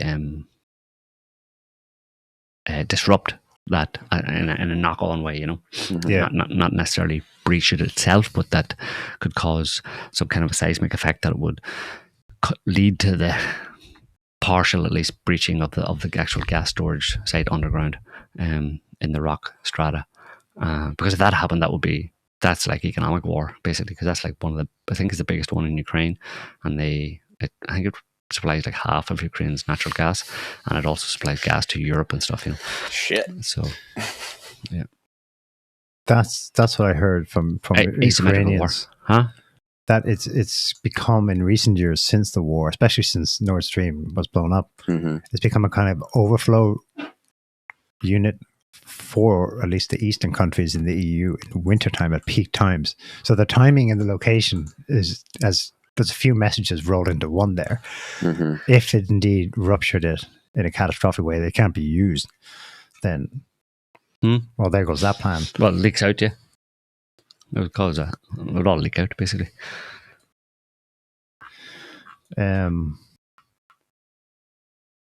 Yeah, it's interesting, and they must have. Imagine being so like, but we don't know. We can't verify that theory that as to how important it has become to Europe, at least to Eastern European countries. But this isn't the first time the site was struck. But they never worried about it before, I guess, because the Russians hit it with calibers. Yeah, but that's only the surface, right? The compressor stations and stuff, the compressor equipment, which can be fixed. But you just fix those pretty quick, yeah. But if you're able to compromise the actual storage site, then that's different ballgame. So, but it doesn't look like that's what's happened, because I think we would have heard about it by now. Right. So that's why I was thinking it was more of a test, because there's no reason to use Reznik to try and just blow up the compressor stations, whatever. Again, you do that with conventional weapons much more easily, much more effectively, actually. Yeah. If it's surface stuff, you want the ablation, the explosive, outward explosive force of conventional warheads, as opposed to a deep penetrator. Penetrator is just going to put a big hole in the ground, can land right beside a building and not do any damage to the building, almost, on the surface. Yeah. The main thing is heat. Apparently, it produces like it dissipates very quickly, but it's up to 4,000 degrees Celsius heat that it produces, and obviously just the kinetic energy. It's just a big lump of. It's just a big rod, a big tungsten chunk of metal, basically, falling very fast. Is that metal and concrete? Is that straight line we see a relatively smaller object just leaving a trail behind it? Or that's not the length of the thing? No. It's I think a plasma trail. That's a plasma trail, basically. Yeah, that's the speed. It's 13,000 kilometers an hour, whatever. At that past 10 or 11,000 kilometers an hour, you start to get a plasma trail and stuff. Wow, it's so cool. It's like a comet. That's why you see comets lighting up. Yeah. The tail of a comet isn't. Yeah. Or a fireball in the sky. It's only a small thing at the front, and it's a. I suppose the people who matter do take it seriously, but do you think Euro leaders even like? They probably. I wonder if they look at it and go, "Wow, it looks flashy, but it doesn't seem to do much." Who was it that said as much? There was someone on Twitter who had said the Russians were able to get like a piece of metal and concrete to fly at 10,000 miles an hour or whatever. Yeah. What's the big deal? Yeah, but of course he's gonna. That was a Ukrainian guy. But okay. He's obviously gonna. Poo that, right? That's propaganda, But again, in a sense, it doesn't matter, because it's like it doesn't matter what means Russia has to. Everybody knows Russia has the means to, kill the entirety of Ukraine. Well, take out European cities and all that kind of stuff as well, but it's not going to do it. Yeah. So that's their trump card. It's like big deal, you know. But Russia's point of view is just saying, look, we have red lines. It's just a way to reinforce the red lines, you know what I mean? Because there's no point in having a red line if you don't have the means to actually enforce your red line. So they're showing that they have a means to enforce a red line. So it's just a message to the West, look, don't cross our red lines, because we will actually respond if you cross our red lines. And this is what will happen. And you're not protected. You can't shoot it down and it can penetrate your underground bunkers. So you would be actually be in danger if you crossed a red line. So it's just a warning. That's all Russia's ever done, is to say, look, we're going to carry on doing what we need to protect our interests. But if you guys actually try to threaten, which obviously you've been planning for a long time, try to threaten the existence of the state, of the Russian state as it is today, well, then that's going to be a red line, and we would respond in kind. And here's the means to do it. 20 minutes later, London is on fire. Yeah. Or Whitehall, or, you know, House of Parliament, or whatever. Rubble, you know. So it's just to disabuse those people in the West, those crazy, fucking crazies, as Colin Powell called them, in the West and in Europe in particular, of any ideas that they could go that far. They could. We have an opportunity here to really like tick down Putin, and Putin's like, look, no, you don't. I mean, not without repercussions. Yeah. So the idea that you would have a first strike capability, or that you could act against us in that way that would threaten our existence with impunity, that you could do it with impunity, is not true. So just recalculate all of your plans and all that kind of stuff based on that new information, which obviously tends to make them draw back a little bit, you know. They recalibrate their plans, and they at least, and then Russia gets to survive, right? And everybody does, because ultimately, obviously, the implication is nuclear war, right? And that's the whole first strike capability. It's the whole idea. That's why MAD works. You know what I mean? So it keeps the peace, because MAD works, right? Because everybody knows everybody's got nuclear. If these countries, you know, major geopolitical adversaries have nuclear weapons and have the means to deliver them, and neither country has the ability to achieve a first strike, which is basically take them out before they can respond, well, then everybody's at peace. Nobody crosses anybody's red lines. And that's why America for a long time was trying to come up with a way to achieve that first strike capability, you know. And that's why Russia then had to respond and up its game so that that would nullify that first strike capability, to bring everybody back to the reality of mutually assured destruction. So, okay, we can all play around in the mud and kick each other and fight each other and screw each other over, but there's red lines. And by the Reznik basically introduces is a timely introduction, because they have accepted that Russia, there is no nuclear first strike capability anymore. They give up on that, but they segued into, okay, we can do the same thing, which is, i.e., get rid of our adversaries, get rid of Putin, take over Russia by conventional means, that we won't provoke a nuclear response, proxy war, but we can do it by conventional war means, right? So Russia's response is, okay, fair enough. I'm just going to introduce the idea of a kind of idea of MAD into your conventional war scenario, which is that if you think that you can, through these ulterior, proxy, covert means, achieve the same thing that you want to achieve with a nuclear strike, well, then I'm going to show that if you were to do that, we're going to call that a red line, and if you were to do that, you would suffer also. So it's the same as mutually assured destruction, but with conventional means. Yeah. It's just that instead of the world being irradiated, it's just only that one particular place that attacked us would be dealt with, you know. Only Langley would blow up. Yeah, stopping them from. Dear Putin, please. And that's why Langley, Trump goes, the Pentagon. You know what? Too many people are dying in Ukraine. It's terrible. I think we should have peace. Right, let's start a war with Venezuela. Because it's like, okay, we can't do that. Okay, what can we do? Greenland, let's do it. Draw me the plans. And say it's because of the Russians. Yeah, that'll fit. That'll fly. Yeah. I think we covered the big four from this crazy week.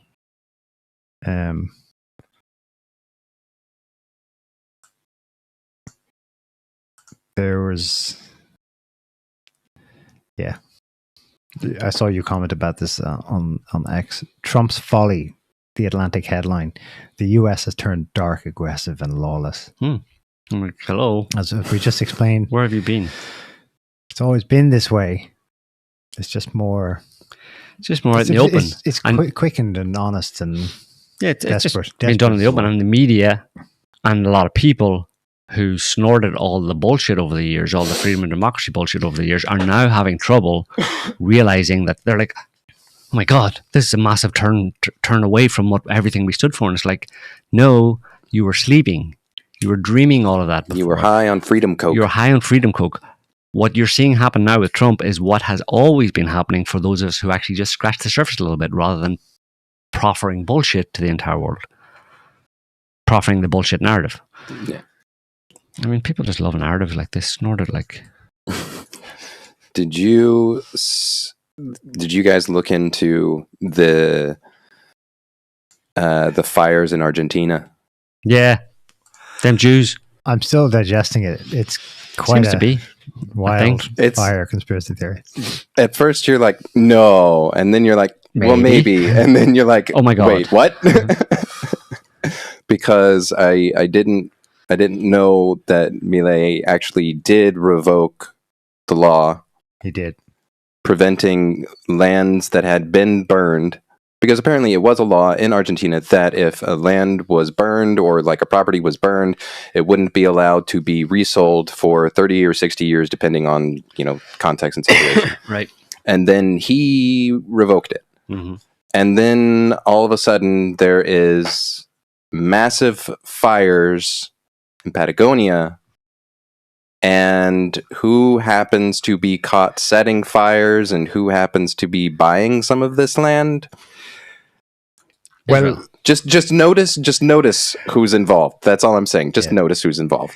The land buying is noticeable, but the actual purpose, it's more like rumors. They say it's Israeli tourists, in quotes, but that's harder to check out because they're rarely caught, or if they are caught, they're let go. Another flaw in the neatness of the theory is that the fires predate. So there have been a couple of cases that have gone to trial in Chile and Argentina going back over the last 2 decades, where it's similarly, it's young Israeli men, they're on holidays or they've family connections or something in Argentina, and they say they're just lazy and oops, I set up a campfire in the Andes somewhere in Patagonia, not sure where, but that's the story. But what's the most interesting part about it for me is the pattern recognition in Argentina is so strong that I've seen 2 news clips.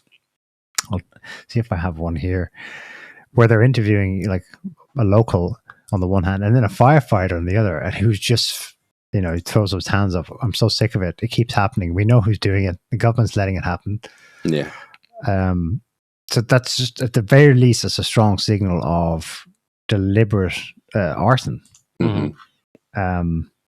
It ain't climate change, or there's a lot of wind at the moment. They're having high winds, which doesn't help. But the vibe coming out of Argentina is what's most interesting. The kind of people are either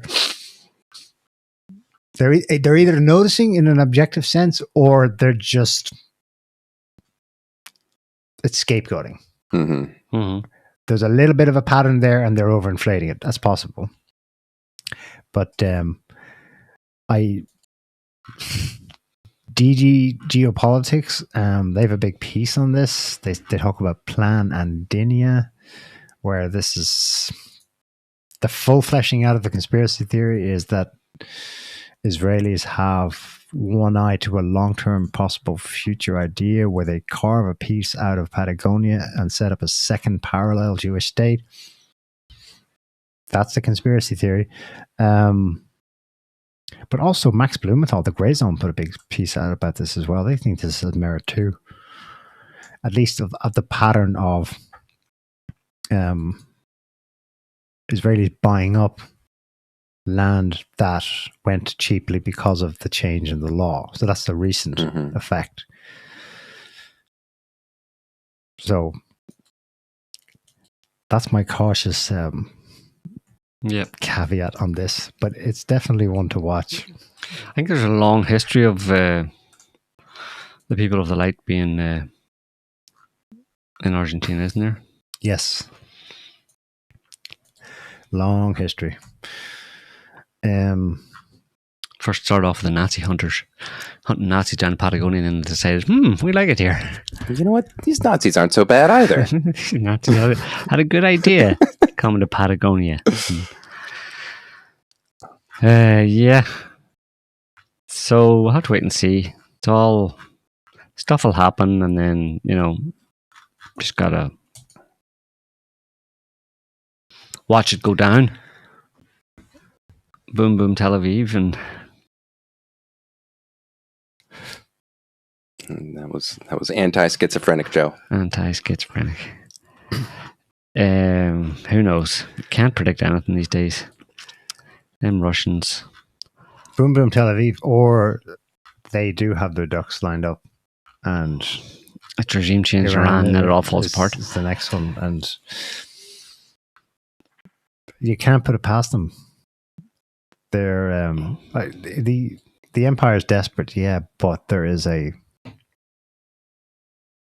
disciplined methodology to it as well, which is why it also goes from strength to strength, or at least from success to success. Yeah. Mm-hmm.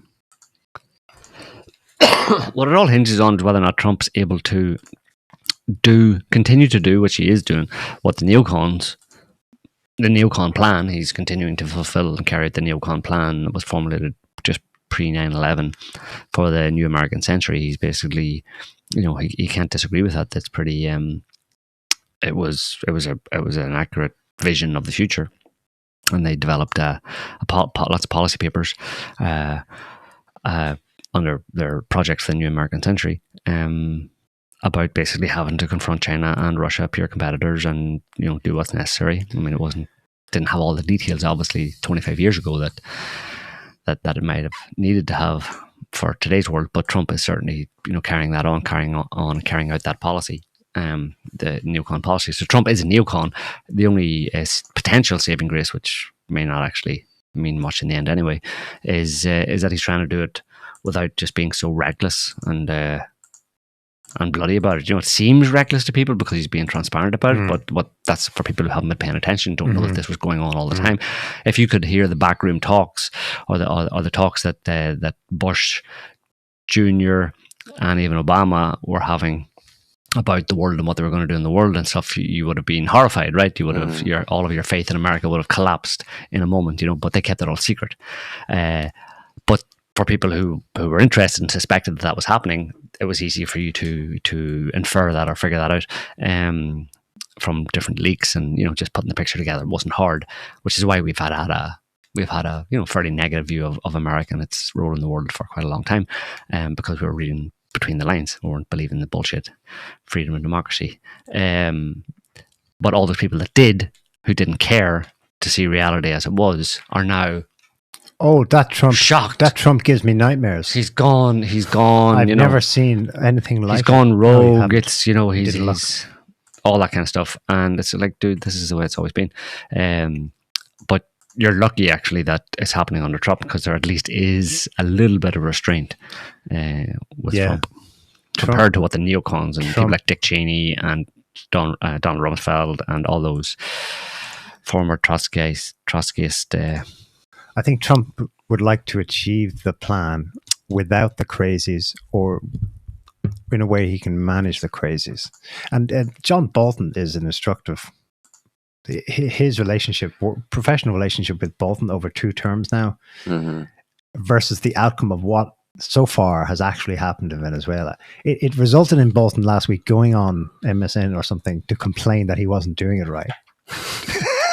That's not regime change. You got to call me. I know what regime change is. My mustache knows exactly what regime change is. It's not bloody enough. He was not happy. He was like, oh, no. It's not decapitating enough. And so Trump used him in the first term, and then admitted later when he fired him that he liked to have him standing next to him when he was talking to other world leaders, because it would make them quake in their boots, because he has a reputation as a neocon crazy. But when it came down to it, Venezuela happened sans John Bolton. In fact, John Bolton's currently under indictment, I think. I don't know, he's not likely to go to prison, but he's being constrained legally. Mm-hmm. I don't know, though. You'd have a hard time convincing most people because they're new to this. They're shocked by it, especially most non-Americans. I think Americans know, at least MAGA types know they could get what we're talking about here. But the outsiders, a lot of them are snorting freedom and democracy right now. A lot of the Trump supporters over Venezuela and all that kind of stuff. They're trying to narrativize it. They can't face it for what it is. They're listening to Trump say stuff, and they're trying to square the fact that America is this greatest country in the world, and we're all about freedom and democracy, with the fact that they just like basically, with the words of Trump, like we just went in there and took that leader out for the oil, and they're trying to massage that and transform it into a positive thing. But maybe I think they should just give it up. I mean, I've wanted for about 25 years. I've just my fervent wish. The only thing I wanted them to do was not to stop what they were doing, but just to be honest about it. And to recognize that that's what it is, and just call it, own it. Own your imperial ambition. Own the fact that you believe you rule the world, and that you have a manifest destiny to lead the world. And everybody should, when you say jump, everybody should say how high, and that's America's role in the world, and suck it up. Yeah. Damn foreigners. So just say that. Donald Trump is basically doing that, and I'm making that clear that that's what's going on right now. And I've just been like, look, dude, it's been really annoying to have to like try and convince people that that's what's actually been happening for the past 20 years. Over those years, it's been very difficult, very annoying to have to marshal all the evidence that the bullshit narrative isn't actually true. It's a bullshit narrative, and what they're actually doing is just manifest destiny imperialism. And people are like, no, it's not. We're not like that. Freedom and democracy. But now that it's actually happening, they're all going, yay, this is freedom and democracy. Some version of freedom and democracy. Please let me hold on to, because and I'm just grow up and accept the fact that that's what it is. That's the way the world is, and let the chips fall where they may. And recognize also that it's a difficult time for America, and America is right now actually acting out of desperation. It still has a lot of clout, a lot of power, a lot of influence, and all that kind of stuff. But the tide is turning, and it's going to continue to be increasingly difficult for America to maintain itself and its position in the world that it has enjoyed for, really since the Second World War. And things are going to get ugly. Trump or no Trump, but it's better with Trump. That's the best we can hope for. Because at least we're going to get the truth of what's actually happening. People will be able to assess things more easily on their actual merits, rather than have to wade through the bullshit to find what it's actually all about and then make a decision about it. But it's going to cause a lot of chaos and a lot of disagreement. People won't just accept reality as it is. They'll still try to push the belief, the thing they've been brought up with about Western civilization. Yeah, and America's a force for good in the world and all that kind of stuff. It's like, how do you square that? When Trump goes around, bombing countries and saying he's doing it just for their resources. Tell me how that's a force for good, and which dictionary, which version of the dictionary is that the description of the term a force for good? Well, you see, it's a special dictionary. It's called the MAGA dictionary. Well, we wrote it ourselves. Say, if we don't take it, Russia and China will. Yeah, well, like they really say, sounds tautological. Rise up and strike first. Yeah. If I don't steal it, somebody else will. Rise up and strike first, just in case. You never know. Rise up and take that candy from that baby, in case he tries to take yours one day. If I don't steal that baby's candy, someone else will. Yeah. Someone is going to steal that baby's candy, so it might as well be me. Exactly. Yeah, sure. Yeah. And I need it. And I need it, and I want it. Yeah. It's much better that I get it because I can enjoy it. And what's the baby going to do? It's going to eat it. Anyway, what's the point? So it's better that I do it. Yeah. And it's better than that I corner the market on candy for babies. And then all the babies will have to come to me. For their baby candy. For their baby candy. So that's the way it is, yeah. Yeah, I think so. We'll leave it there, no? We've done our stuff. What's the difference between a yogurt and America? And America? Yeah. Yogurt and America? Yogurt and America, yeah. If you leave a yogurt alone for 200 years, it'll develop a culture. Whoa. Is that yours? Yeah. Or did you find that on? It's kombucha. Yeah, no. There's a bit of a fighting dig. words. Yeah, just thought I'd leave it with some fighting words. Fighting words. We'll discuss that next week. That's the topic for next week. Yeah, you can sport that black eye I'm about to give you. Send in your special forces to destroy my joke. I'll show you some culture. Send in your special forces to abduct that joke and take it to prison and indict it on charges of drug trafficking and possession of machine guns. Exactly. All right, folks. We'll leave it there. We hope you enjoyed the show. I hope it made sense. At least a bit more. It made more sense of the world than what you're getting from the media and stuff. And X. Yeah, which is just a cesspit. Yeah, cesspit of nonsense. So we're back next week with another show on whatever bullshit's been going on between now and then. So until then, have a good week. See ya. Bye. Bye, y'all. Can't stop the signal now.